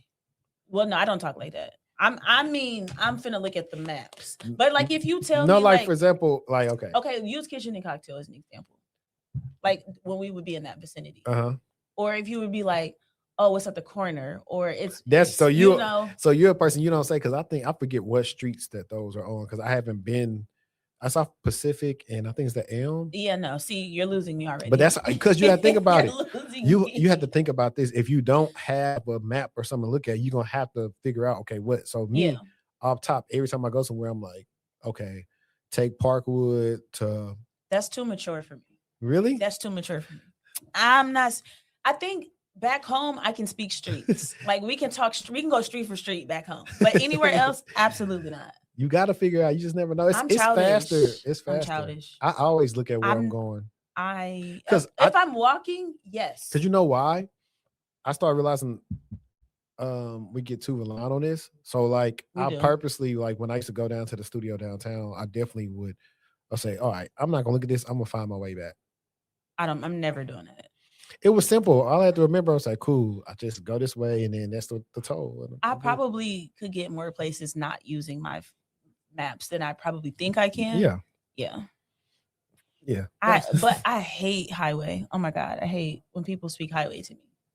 They're like, yeah, it's on 360. I don't know nothing about no 360. Go take you George Bush and get on Sam Rayburn into 75. So I found one where it was talking about fake VPNs. And people always think they're so safe on VPNs. But fake enterprise VPN installers, your search results are lying to you. All right. I told you to stay tuned, and here we are. Microsoft's threat intelligence team published research this week on a campaign that is so clean, so specific, and so effective that it deserves your full attention, especially if you work in IT or are responsible for installing anything on a corporate device. Now, number one, this is definitely not how this should work if you're installing anything on a corporate device, but let's keep going. A threat actor tracked as Storm 2561 has been running a campaign since mid-January where they target people searching for enterprise VPN software. You Google Pulse VPN downloads or Pulse Secure Client, and the top results, spoof sites that look exactly like the real vendor pages. We're talking Avanti, Cisco, Fortinet, SonicWall, Sophos, Checkpoint, WatchGuard, Palo Alto, all the big names. The attack chain is slick. You land on a fake site, you download what looks like the official installer. It's even hosted on GitHub to add legitimacy. Now, hold up. If I'm trying to download an enterprise VPN and it's taking me to GitHub, that's a red flag. First of all, it needs to be on the company site. And then if it's for enterprise, 9 times out of 10, it's already going to be there. You're going to have to deal with customer success or something like that, where you can get the actual package for your whole, put on. From GitHub is crazy. Right. The installer actually does install a VPN client, so nothing looks wrong. But while it's installing, it drops a malicious DLL file alongside the legitimate software and runs an info stealer called Hyrax in the background.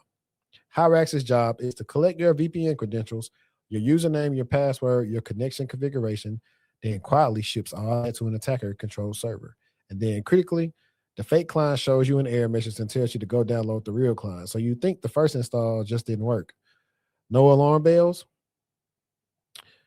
VPN credentials are the crown jewel of an enterprise credential theft. Because your VPN is the front door to everything, internal systems, customer data, financial records, employee directories, once an attacker has a valid VPN credential, they can often move through your network as if they're a trusted employee. This is how a lot of ransomware attacks start. Not with the zero-day exploit, with stolen VPN creds from someone who Googled the wrong download link. Now, I want to stop right there because even if you get my creds, you should not be able to access the enterprise because you don't have my device. That part. And you also don't have my my phone for my MFA. So even if you do that, you shouldn't be able to get on. So this is what we call they're not doing no zero trust. So if it's that easy for y'all, this is why y'all get hacked. The defense, always go directly to the vendor's official website. Don't Google download Cisco VPN. Type cisco.com to your browser directly. Bookmark the IT-approved downloaded pages, and if your organization doesn't have a centralized verified software distribution process, that's a conversation worth having with leadership. And honestly, there are things that are called an image in enterprise IT. All the laptops have the same image on there, so you shouldn't have to go download anything. If you do download stuff like that, it's going to come directly from IT, from stuff that's already been tested to be safe in the environment, and they're going to install it for you. Like, you're not going to have admin privilege to install no client on your machine. You got to restrict access. So, industry insight. SEO poisoning combined with signed malware and legitimate hosting, GitHub is a sophisticated supply chain attack pattern. To me, it's not. I don't know how you follow them for downloading VPN from GitHub. That just sounds crazy. I can upload stuff to GitHub and tell you it's a VPN. You going to trust me? The digital certificate used in the campaign was signed and only revoked after discovery. This is the evolution of social engineering instead of a phishing email. The attack service is your search bar. Zero trust architecture and software allow listing are the most effective enterprise defenses. So I kind of already gave y'all some tips, but right now, if you're your team, download enterprise VPN software, verify the download URL against the official vendor website, not Google results. Research SEO poisoning attacks on your own, search for popular software downloads, and see how many results lead to a third-party site. Study the MITRE attack technique, T1195 supply chain compromise, and T1608.006 SEO poisoning. These are the frameworks interviewers and threat hunters use. Practice using virus total to scan a file before running it. Even official looking installers can be checked in seconds. And I'm going to stop it right there because newbies do this. Just because you scan a virus total and it say it's clean, don't mean it's clean. And sometimes it can say it's bad, don't necessarily mean it's bad. The better option is to find you an actual sandbox to run it in before you put it on your machine. Now, you can do stuff like Joe's sandbox, or if you just stand up your own type of sandbox, you can do that in your own environment. And then you can really see, hey, is this how this VPN is supposed to function? So, but the good thing about Joe's sandbox is it'll detonate it, and then it'll do static and it'll do dynamic, pretty much. What is it called? Malware analysis. There we go. Static and dynamic malware analysis of what's happening in the processes that's running, and it'll let you know if it's suspicious or not. So that's what you should do. So I'm just going to add that right there. And you can follow the MSTIC, Microsoft Threat Intelligence Center blog. It's free, credible, and published the original research on this campaign. But yeah. But if you download VPNs like that, something wrong with you. I personally think. Enterprise VPNs at that enterprise. Yeah, I totally agree. And which one did you have?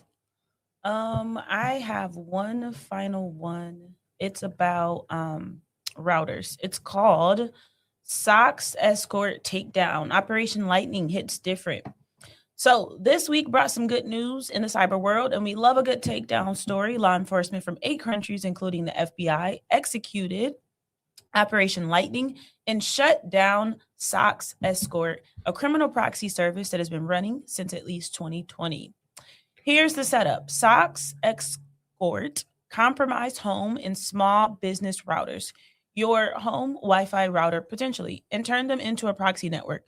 Criminals would pay to route their malicious internet traffic through your compromised router. Why? Because to the victim bank, fraud detection systems, or security tool, the attack tools look like it's coming from a legitimate residential IP address, your home, your neighbor's house, your grandma's internet connection. Over 369,000 IP addresses across 163 countries. As of February 2026, about 8,000 infected routers still available for rent, 2,500 of them in the United States. The FBI says SOX Escort enabled tens of millions in fraud, crypto theft, account takeovers, identity theft, business email compromise, even ransomware. The takedown, 34 domains seized, 23 servers taking offline across 7 countries, and 3.5 million in cryptocurrency frozen. The malware they used was called AVR Econ, and it had been running since at least 2021 and was documenting by Lumen's Black Lotus Labs back in 2023. Shout out to the researchers who did that groundwork. This is a great example of public-private sector collaboration that actually works. So, small office, home office router security is chronically neglected by manufacturers, by consumers, and by enterprises whose remote workers use these devices. This takedown is a win, but the underlying vulnerability, end-of-life routers, default credentials, unpatched firmware, persist in millions of homes. The FBI specifically called out retiring end-of-life tech as a key defensive measure. Threat intelligence, botnet analysis, and law enforcement partnerships are real career paths. Organizations like the Shadow Server Foundation, which help with this takedown, work with cybersecurity professionals at all levels. If you're interested in the intersection of policy and technical cybersecurity, explore roles in threat intelligence and digital forensics. A couple of things that you can do. Check your home router. When did you last update its firmware? Do you know if the manufacturer still supports it? Run a free scan at shodan.io for your home IP to see what's publicly visible. Research the AVR Econ malware report from Lumen Black Lotus Labs. study botnet mechanics, understand C2 command and control infrastructure, how botnets are monetized, and how they're dismantled. That's actually sounds like something cool to research. Yeah, I think it does. And it's crazy too, because most routers, they have like that generic admin log on. So if you like look up the serial number and somebody can get onto your network, they can possibly configure your settings and then get all the stuff that you got on your network. So that's a lot of things people don't even think about when it comes to that. It's like, okay, if they connect to you some type of way, you can do that. So the good thing is, like, now home networks have developed to be so much better to where, like, if you get something from AT&T, you can directly kind of, whoever's connected to your thing, you can just turn them off. So you could do something like that. It'll stop like, hey, we don't recognize this device. And so you can kind of get ahead of it if it's not too late. So I do like that. But even then, like a person like me, I use my Nighthawks. I have to make sure that my settings on them are set to the right thing. Router security. That's like the first thing that most folks do when they start learning a little bit about tech. They get in that router and start playing around. Yeah, and then the real dogs, they go build them an actual home lab. Mm-hmm. They go build them a home lab.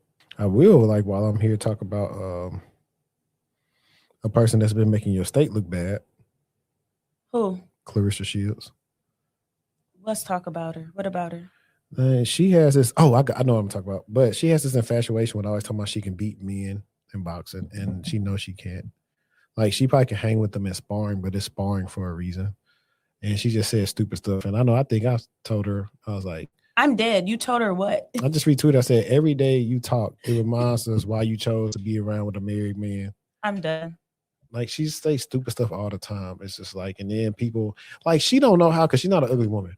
She don't just know how to just be pretty and shut up. I know that sounds misogynistic, but in the sport that they're in, because the women don't even watch boxing like they want to, similar to why the women don't really watch WNBA. Men are the people that really like boxing. So if you want our support, you got to play to what make us watch. Like, if you compare her to Alicia Baumgartner, you don't really hear her saying stupid stuff about men. She's not really fighting, and she's just trying to look pretty and trying to look cute. That's what you got to do to market yourself. But with her, she'll get mad if somebody give an opinion, and then it's not an opinion based off hate. It's an opinion like she got mad at Shannon Sharpe. He was like, she called out a boxer named Rolly Romero, and she said that she could beat him in a fight. And Shannon was like, nah, he probably would knock you out. I'm dead. And it's like, and it said, you're very skilled, but it's just different getting hit from a man. And she was like, well, I'll walk around at 180. He was like, it don't matter. He's like, this guy's probably walking around close to like 160. So he's squeezing down like a couple of pounds to make 147. He's still stronger than you. I wouldn't want to get hit in the face by a man. Men don't even want to get hit in the face by a man. So like she changed to like sparring, but it's just, she just does this all the time. She'll just pick a different boxer. One of the boxers, Keith Thurman, said years ago, okay, cool, we can fight. I'll use one arm. Like, it's just a mess, man. She really grinds my gears. I like Claressa. I like her when she fight. I just don't like when she talk. She been doing a lot lately. I'm gonna need her to just take a chill pill. This is one I found. I want to read. It's a page. It's on X called Tech Layout Tracker. Atlassian just confirmed 1,600 layoffs, with 900 plus coming from engineering. But I'm hearing the real story from inside. Sources that's been running knowledge extraction sprints for 6 months, recording every single engineer's screen, logging their prompts, documenting their debugging workflows. One architect told me that they made him walk through his entire microservices decision tree while they filmed it. Called it knowledge transfer for the transition team. The transition team, 47 contractors in Bangalore with access to its recorded sessions and cloud enterprise subscription. Same architect just found out his replacement starts Monday. Guy makes $28,000 annually and ships code 40% faster using the exact prompt libraries they extracted. They're not just cutting headcount, they're systemizing 15 years of engineering and expertise into training data. The strategic AI focus isn't about building AI products, it's about replacing their entire engineering culture with agents trained on their senior engineers' knowledge. Word is the CTO replacement already has the playbook: extract, document, offshore, automate. If you're still there and they ask you to document your processes for the team, run. The knowledge extraction is complete. Interesting. I thought that was pretty. I was trying to find this post.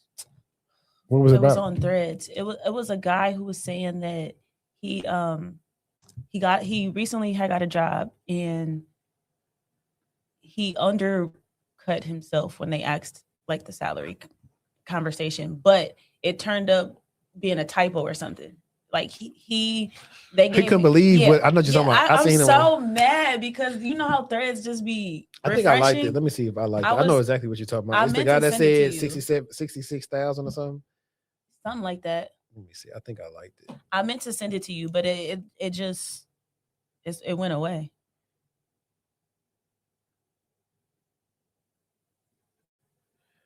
Speaking of, Raven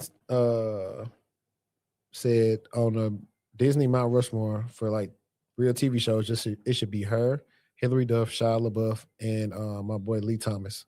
Who is Lee Thomas? The famous Jet Jackson. Who? The famous Jet Jackson. You don't know who the famous Jet Jackson is? You ever seen No. You ever seen Friday Night Lights?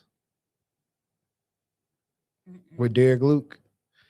It's a dude he called on that Waterbug. That's the famous Jet Jackson. Man, that's the show.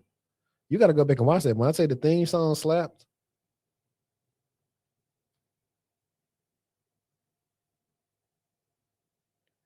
Let's see.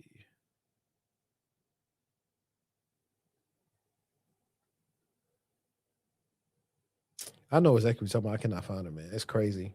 But you know what I'm talking about. Yeah, it actually was more. It's actually like doubled his salary or something like that. Yeah. So I know exactly what you're talking about. But yeah, no, the famous Jet Jackson used to go. I feel like I'm looking at Marquise now that you don't know what this is. Let me look it up. One of your siblings should know. Or who's the oldest? Famous Jet. Is it a cartoon? No, it's a real show. The famous Jet Jackson. Oh, I do remember him. Okay. I'll give you a pass since you actually. What was he doing?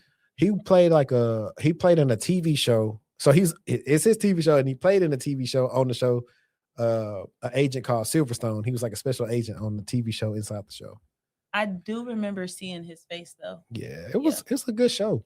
Who's your childhood kid Mount Rushmore? Like, how many people is that? First of all, it depends on. It got to go by network, right? Because let's start. Because if I go Disney, I think that's about right. I think what she had is right. That was all shows I watched. Even Stevens, That's So Raven, Lizzie McGuire, Jet Jackson. I watched them for sure. I ate Kim Possible up. Then, and the Proud Family. Yeah, but them cartoons, I think she was just comparing people. Like, yes. Because if that's the case, you would have to put because the voice of Kim Possible was Ren on Even Stevens. They actually got a podcast. She has a podcast. I think I've seen that. So like if I go Nickelodeon, I may go all that because you got all them people. Keenan and Kel. Yo, stop right now. Have you watched that recently? Oh my God. What was that? Why were we watching that? That's the times. It was I literally like watched like 4 episodes. I was disgusted. Why? It was just disgusting. It was so stupid. It was so ignorant. I liked it. I still like it. No. I gotta go from okay. So I'm finna really get my Nickelodeon bag. If I'm gonna go kid TV stars, I'm gonna go Keenan and Kel. I'm gonna throw Gullah Gullah Island on there. Actually, I'm gonna do this. Keenan and Kel, My Brother and Me, Claressa Tells It All, and I'm probably gonna go Cousin Skeeter. Oh, Cousin Skeeter was so good. You never seen Claressa Tells It All? No. Nah. Anybody who watches Dave around my age, they remember the show. I want to say it's the same girl who played Sabrina the Teenage Witch. Was it Claressa Tells It All? Yeah. Oh, I loved her. Yeah, I think it's her. And then, like for Cartoon Network, it's different because it's cartoons. And then, if we get to about my middle school years to high school, then I probably would go. I used to like Nasty Classified School Survivor Guide. I liked Unfabulous, The Romeo Show, and I don't know no other ones. Did we talk about? I don't know. I was talking to somebody about this. Was it you? Did you watch High School Musical? No, I didn't like it. Ever. I never want to watch it. What?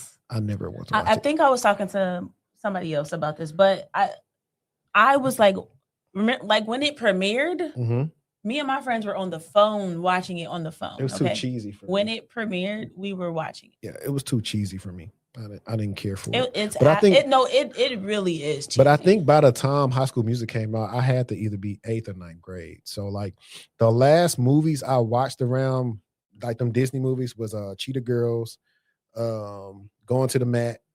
Did you watch the Jump Rope one? Eddie's $1 Million Cook-Off and Life is Rough. Like them like the last set of Disney original movies I watched. And then before that you had Look at the Irish, Brink. Oh, that's my movie. Yes, Don't Look Under the Bed. All them older Disney movies was good. Up in the Way, all the stuff. But yeah, I didn't watch all the other stuff. I think I was too old by the time. I aged myself out of it. You actually ate me up on. I was more of a Disney kid, and when I started watching Nickelodeon, it was more cartoons. I wasn't really watching a lot. Man, they had a lot of shows. Like I'm telling you, like no, I'm lying. I ate Zoe. Fun fact on the show My Brother and Me, Amanda Seals is the best friend of the main two brothers' sister on there. So her name is Dion on the show. It's actually a good show, but they couldn't let that show. That show was too good for our sense. Like you had mom and dad married. I think the dad was a Q dog. I think the mom was a Delta. Had two boys and a sister. It's called My Brother and Me. They was based out of Charlotte on the show. They couldn't let that image keep on going on. It was too positive an image for us on that show. I'm gonna have to check this out. Yeah, it's good. And that was only one season. Yeah, I'm telling you. It came out the year I was born. That's why I don't know. Yeah, but they made a lot of reruns. That's how I watched. I watched it on the reruns. I didn't watch it when it was actually out because I think it came out 90 what? Oh. Yeah, I was 2. So I ain't really remember it till I was about 5 or 6 when I used to watch the reruns. Because it's like everybody. Look, anybody who watched the show. Didi was getting bullied by a bully, so they taught him how to bluff. And so they said, hey, next time a bully come to you, say, if you so bad, hit me. And so Didi was country. He's supposed to have that Carolina like kind of accent. So he said, hit me. And then he get home. They said, what happened? I got hit. But yeah, that was beefing out with some girls. It was funny. 10 episodes. Yeah, it's good. It's good. I think I don't even know if it's on Paramount Plus, but it might be on there. And then I had to know Gullah Gullah Island. I'll be about having the kids watching that. I don't know if you ever watched that. I did. I definitely watched Gullah Gullah Island. You know the baby boy on there, he's actually an actor for real. They're actually about to start something new. I think I saw that. They're supposed to be doing a remake of My Brother and Me as well, but like in the vein of how Bel Air became more serious, similar to that. My cousin Skeeter was black AF. Yeah. I mean, think about the song. It was that was actual real song that they kind of just tweaked a little bit for Cousin Skeeter. And Smart Guy too. Yeah, but that was WB, and then it started rerunning on Disney. So that's why they had the honorable mention, but it was slightly different because I think it wasn't initially just a Disney show. I know you gave me the one Escorted to Dean. I didn't watch it, so it'll be my live reaction to Escorted Out by the Dean. Let's see. That was good. Okay, so have y'all seen the girl who said that the girl that was sitting across from her taking her nursing exam, their final nursing exam, got escorted out via test by the dean? Yeah. So she said they taking their test right. It's the day of the test. They going there. They're like, damn, what the dean doing here the day of the test? So everybody taking their test. The dean walked behind the girl that's sitting across from her, right? Hey, let's head out type shit. So they like, this mid-test, what's going on? They hear her outside screaming outside the door. Screaming.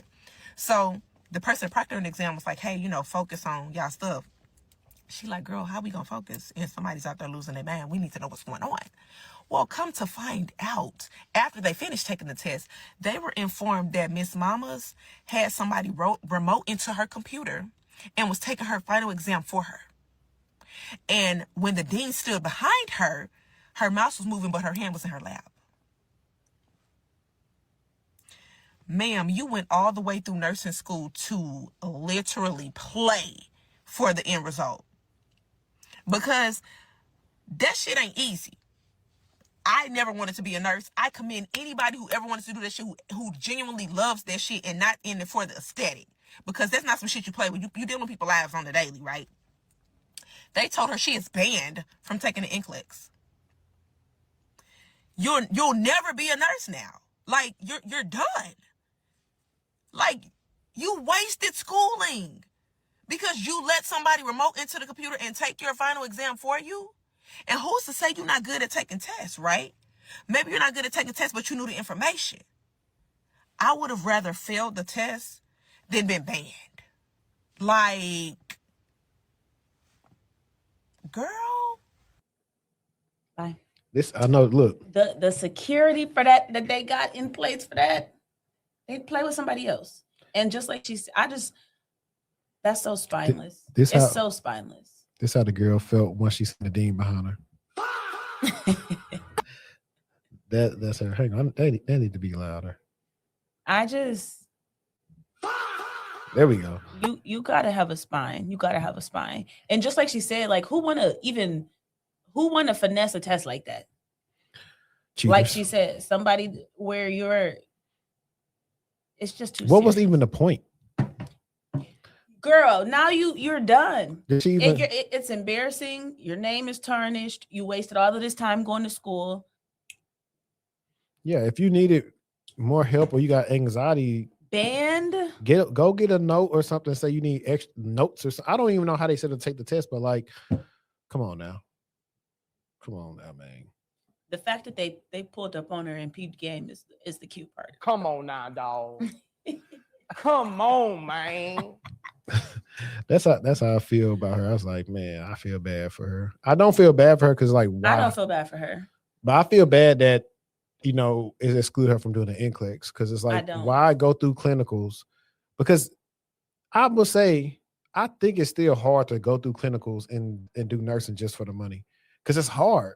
You gotta, just like she said, you gotta like it. It's hard and you have to like it. But the fact that you was trying to cheat on the biggest test, and then imagine being in the people that are there trying to take the test, right? And you already not a good test taker. Now you are thrown off. Throwing them off too. That's what I'm saying. That's wild. I thought this was pretty cool right here. We're gonna be reacting to a little bit more of her content. This lady right here. 9-to-5 schedule became standard for white-collar work, not because anyone studied productivity patterns or human cognition. It became standard because it was administratively convenient. Everyone in the office at the same time meant easier meetings, simpler coordination, and straightforward supervision. And after World War II, the 9-to-5 schedule became even more entrenched as suburbs expanded. The entire infrastructure of American life was built around it. Rush hour, traffic patterns, school schedules, TV programming. Even when stores open, we created a society where everything operated on the assumption that adults worked from 9 to 5. And here's where it gets absurd. We're now in an era where most knowledge work doesn't require physical presence or synchronized schedules. You can send an email at midnight and someone can still read it at 8 a.m. You can collaborate on documents asynchronously. Video calls can be recorded and watched later. Yet we're still organizing work as if we're all operating machinery that needs to be run continuously during set hours, or as if we're coordinating train schedules that require split-second timing. She was right. I think, and that's the thing, I think that's one of those, if we go back to all the Gen Z slander we did last week.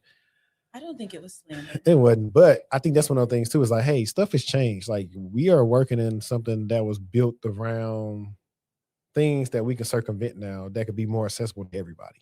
And that was the beauty of remote work. It wasn't the fact that you could just be sitting in your boxers or your underwear working. It was the fact now that people from typically smaller cities that didn't have the allure of a bigger name city had a fighting chance at getting a job and working anywhere and doing it. I would definitely like to see, since RTO, what's the percentage of small city people still working remote, or did they have to move? And go a step further. She talking about 9 to 5.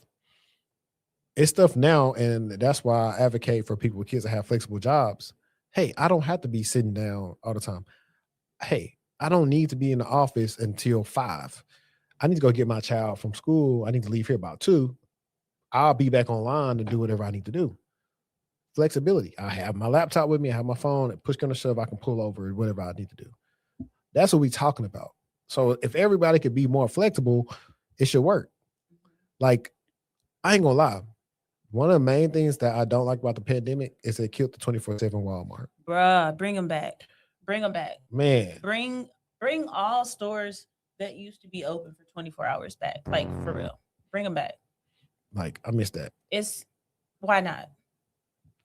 And then think about those people who were like third shifters. Like, I know a lot of people who have kids that are, a little bit older. They're able to work those third shift jobs and do stuff like stocking and stuff. And that's not even a thing no more. Yeah. It's not even, we're never going to get that back. At all, man. It's like that eliminated a lot of stuff. Just so much 24/7 stuff. Like a lot of convenience. Only stuff that's really still 24/7 now is when maybe IHOP and Waffle House. Yeah. And if that.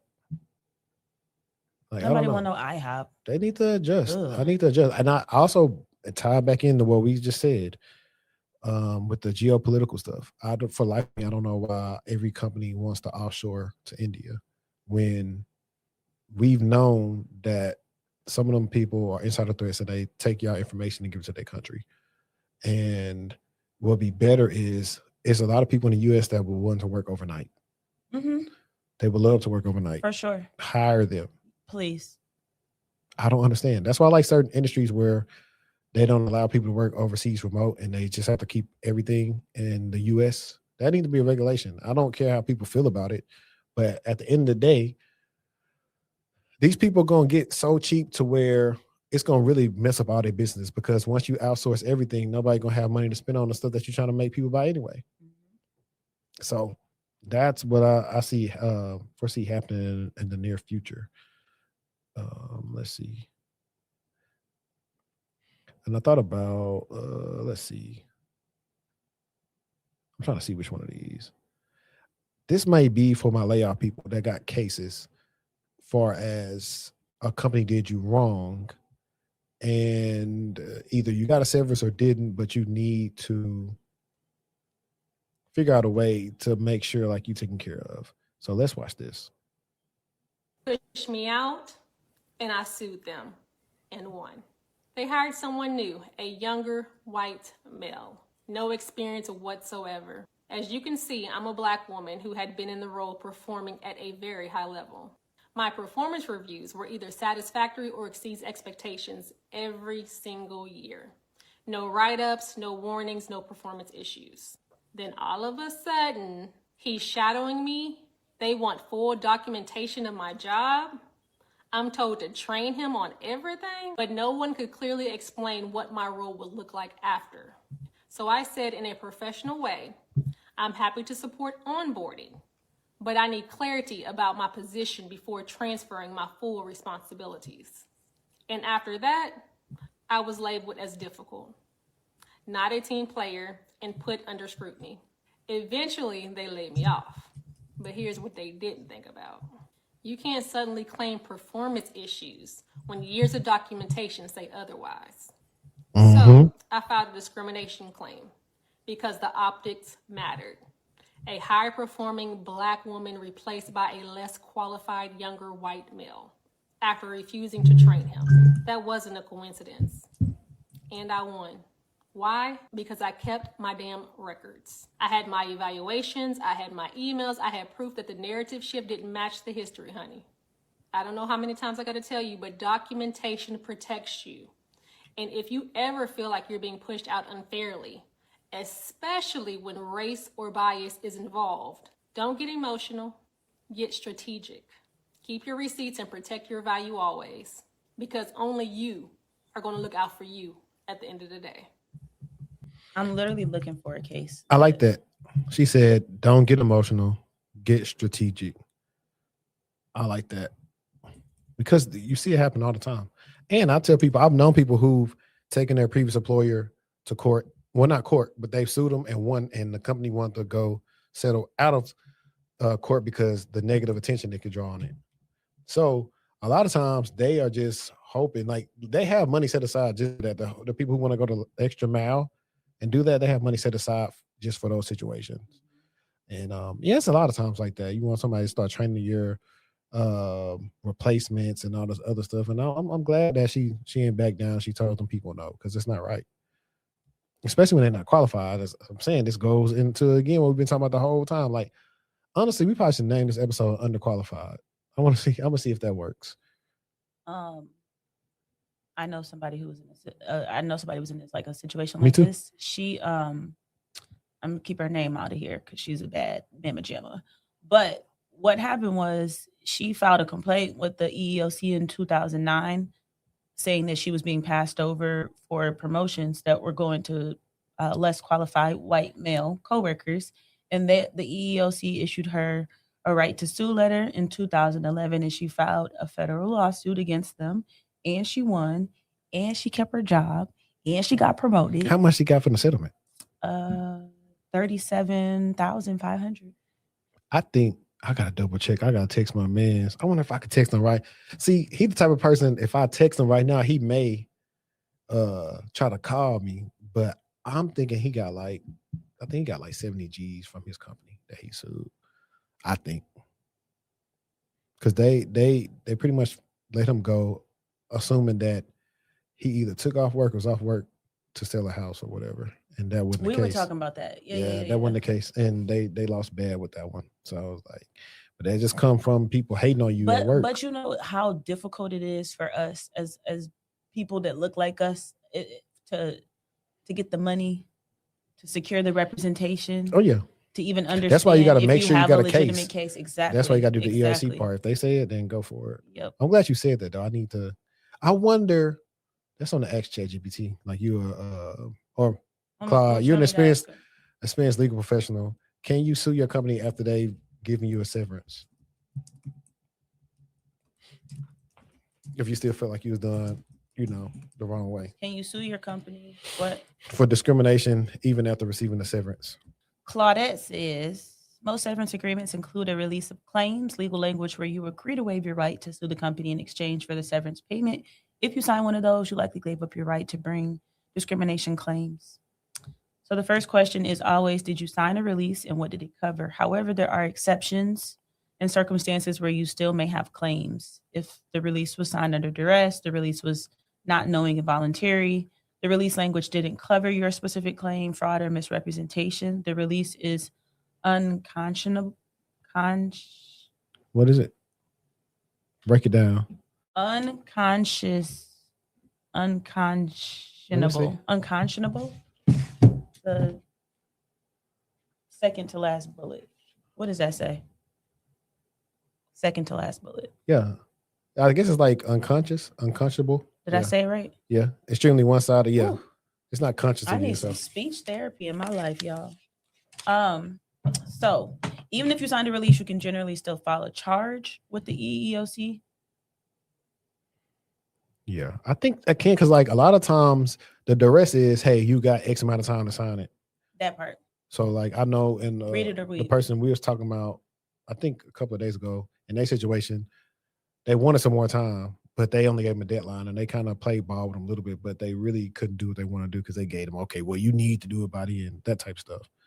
So that sucks. And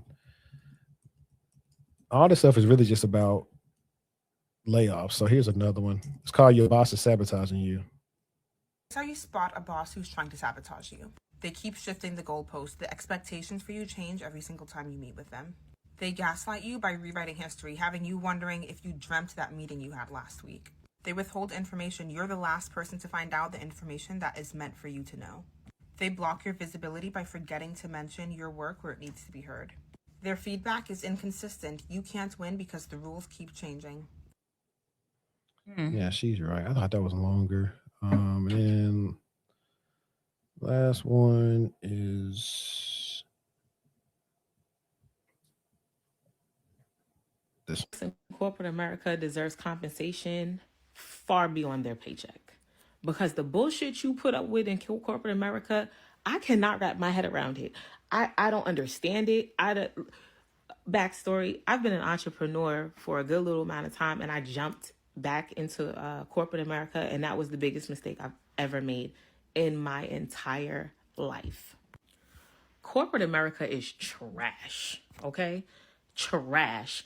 The mental capacity you have to deal with that shit on a day-to-day blows my mind. But I want to stop it. I want to know what she does. I'm always interested when people say this. what is your job and what do you do? And why do you feel that way? And I was just going to say, it could be the culture of the company too. Yeah, I agree. That can absolutely make or break. And then the amount of money that you walk home with for the torture. Who pushed my muffin cap back blue, baby? Because what? So I jumped back into corporate America because I panicked as an entrepreneur, and I don't want anybody else to do this. So learn from me. I had a business. I did very well in business. At one point, I was making $15,000 to $20,000 a month from the comfort of my home. I was waking up to $600 to $900 from an online store that I had. I'll give y'all that story in a minute. But I panicked, right? They were talking about recession. My oldest daughter was going into her junior year of high school. I said, college is coming. I can't expect dad to cover the whole thing. You know what I'm saying? Like that would be unfair on my part. But they just kept saying recession. If you know anything about business, you can make $20,000 one month, and then another month you might only make 10, if that. You know what I'm saying? So I panicked, and I am regretting my decision ever since. I did not trust God. He showed me that he could provide and make a way, and I didn't trust it. And that's my own fault. But I've learned my lesson. What do you do? Get to the point. Please believe me on that. Because the things that I am being subjected to, I don't have the mental capacity for this shit every day. Like, I don't understand it.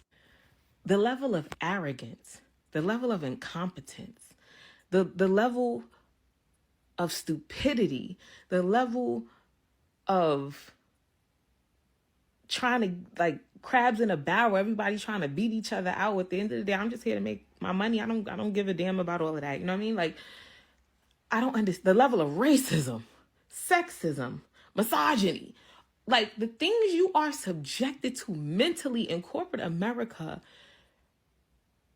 I don't understand it. And I knew in college I didn't want to work a 9 to 5. You know what I'm saying? I knew I was going to run my own business and be an entrepreneur. But when I say I got to get out of here, my mental is starting to be affected. I had a nervous breakdown at work the other day. I had a whole anxiety attack. And it was bad. It was one of the worst anxiety attacks I've ever had. I have to get out of there. All right. I still want to know what she does. So I'm going to have to go peruse her TikTok. And I want to see if I can figure that out real quick. Because I'm like, you didn't say anything. Like, you didn't say nothing what you got none of that. You just kept on saying it's bad. And it's all this. But I mean, you can have those same experiences as an entrepreneur too. I kind of feel like a lot of the stuff that she was pinpointing about corporate America can be applied to just life in general. That's just life. That's how it is. Whether you're an entrepreneur or in the corporate role. Let's see.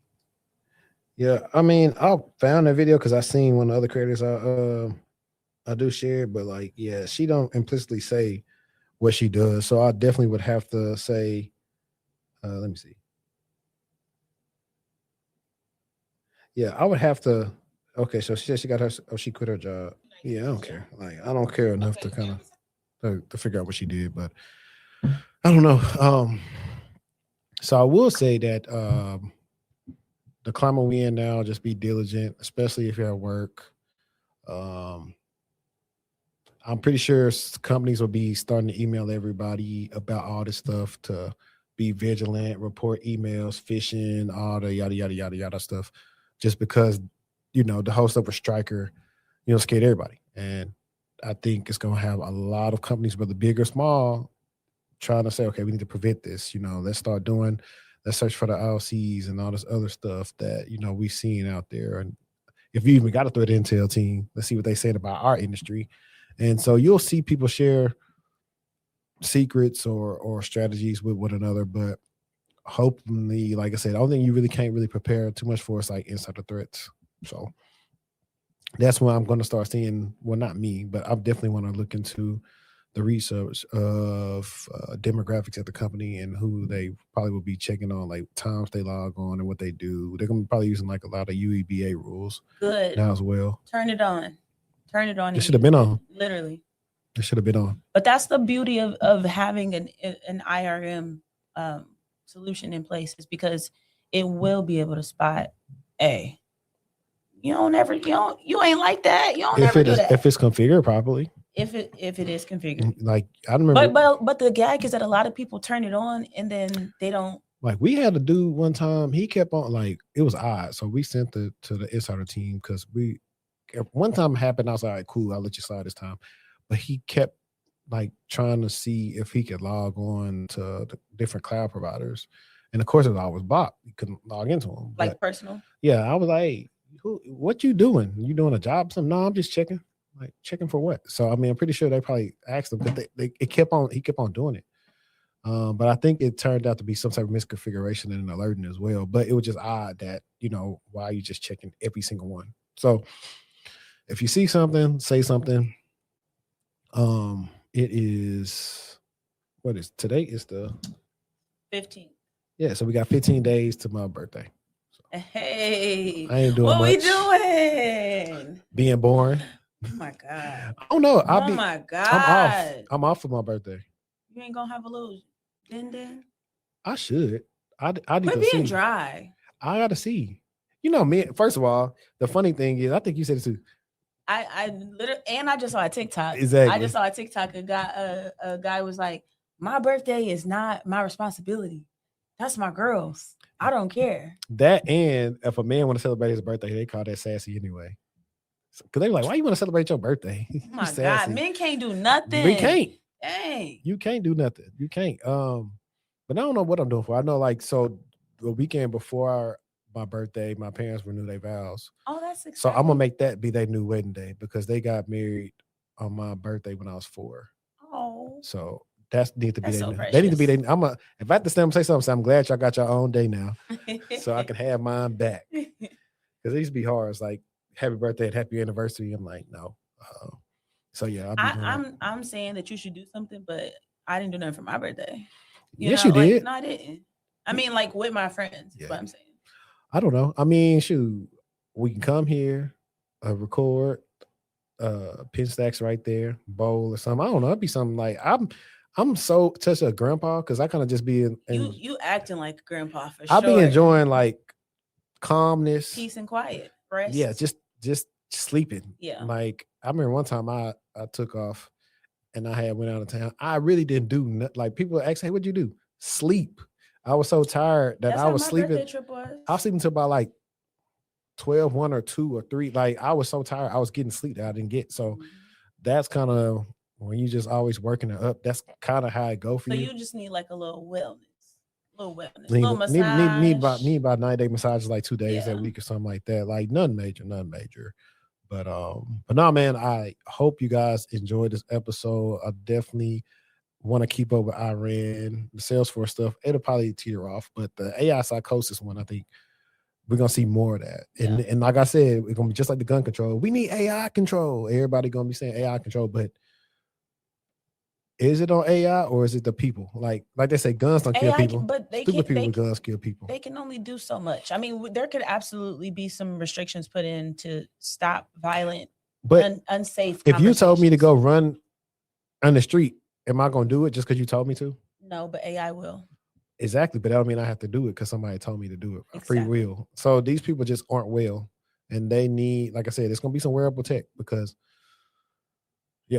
mark my word, if y'all watching this right now, y'all want to work together on some wearable tech and also want to work on parameters for kids, AI safety guardrails, like. Why am I thinking of Isaiah? Losing Isaiah? No. Isaiah who?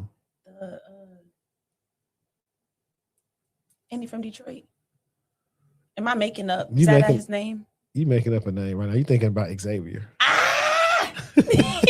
You thought him Isaiah. I thought him Isaiah is so funny. Bye. I was like, but that sounds like something like that he would like the wearable piece that he'd be into. He might. I need to hit him up on that. I know some other stuff and you know what's funny? I'm screaming at calling him Isaiah.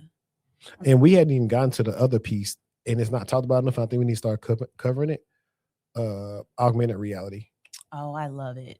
I'm here for it. So yeah, I love it. My guy Rex. Eventually, we probably have Rex on. Rex makes the glasses for that. So like, he'll upload his videos of me DJing with his glasses on, and he's putting out records and stuff. just imagine now you go from AI to AR, and now you got kids looking at stuff they ain't supposed to look at directly in their glasses. And then it start being like that dark mirror stuff. That's all I'm saying. That's all I'm gonna say. Hang on, let me do this because since it's time to what's call it, when it's time to go. No,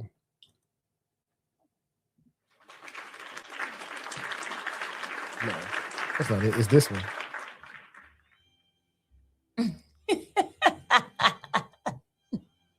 You gotta turn it up.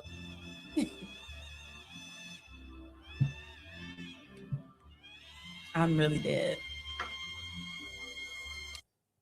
But yeah, man, I appreciate everybody. Glad that y'all was rocking with us. Y'all have fun. Y'all be easy. And like I always say, until next time, stay textual and we out. Peace.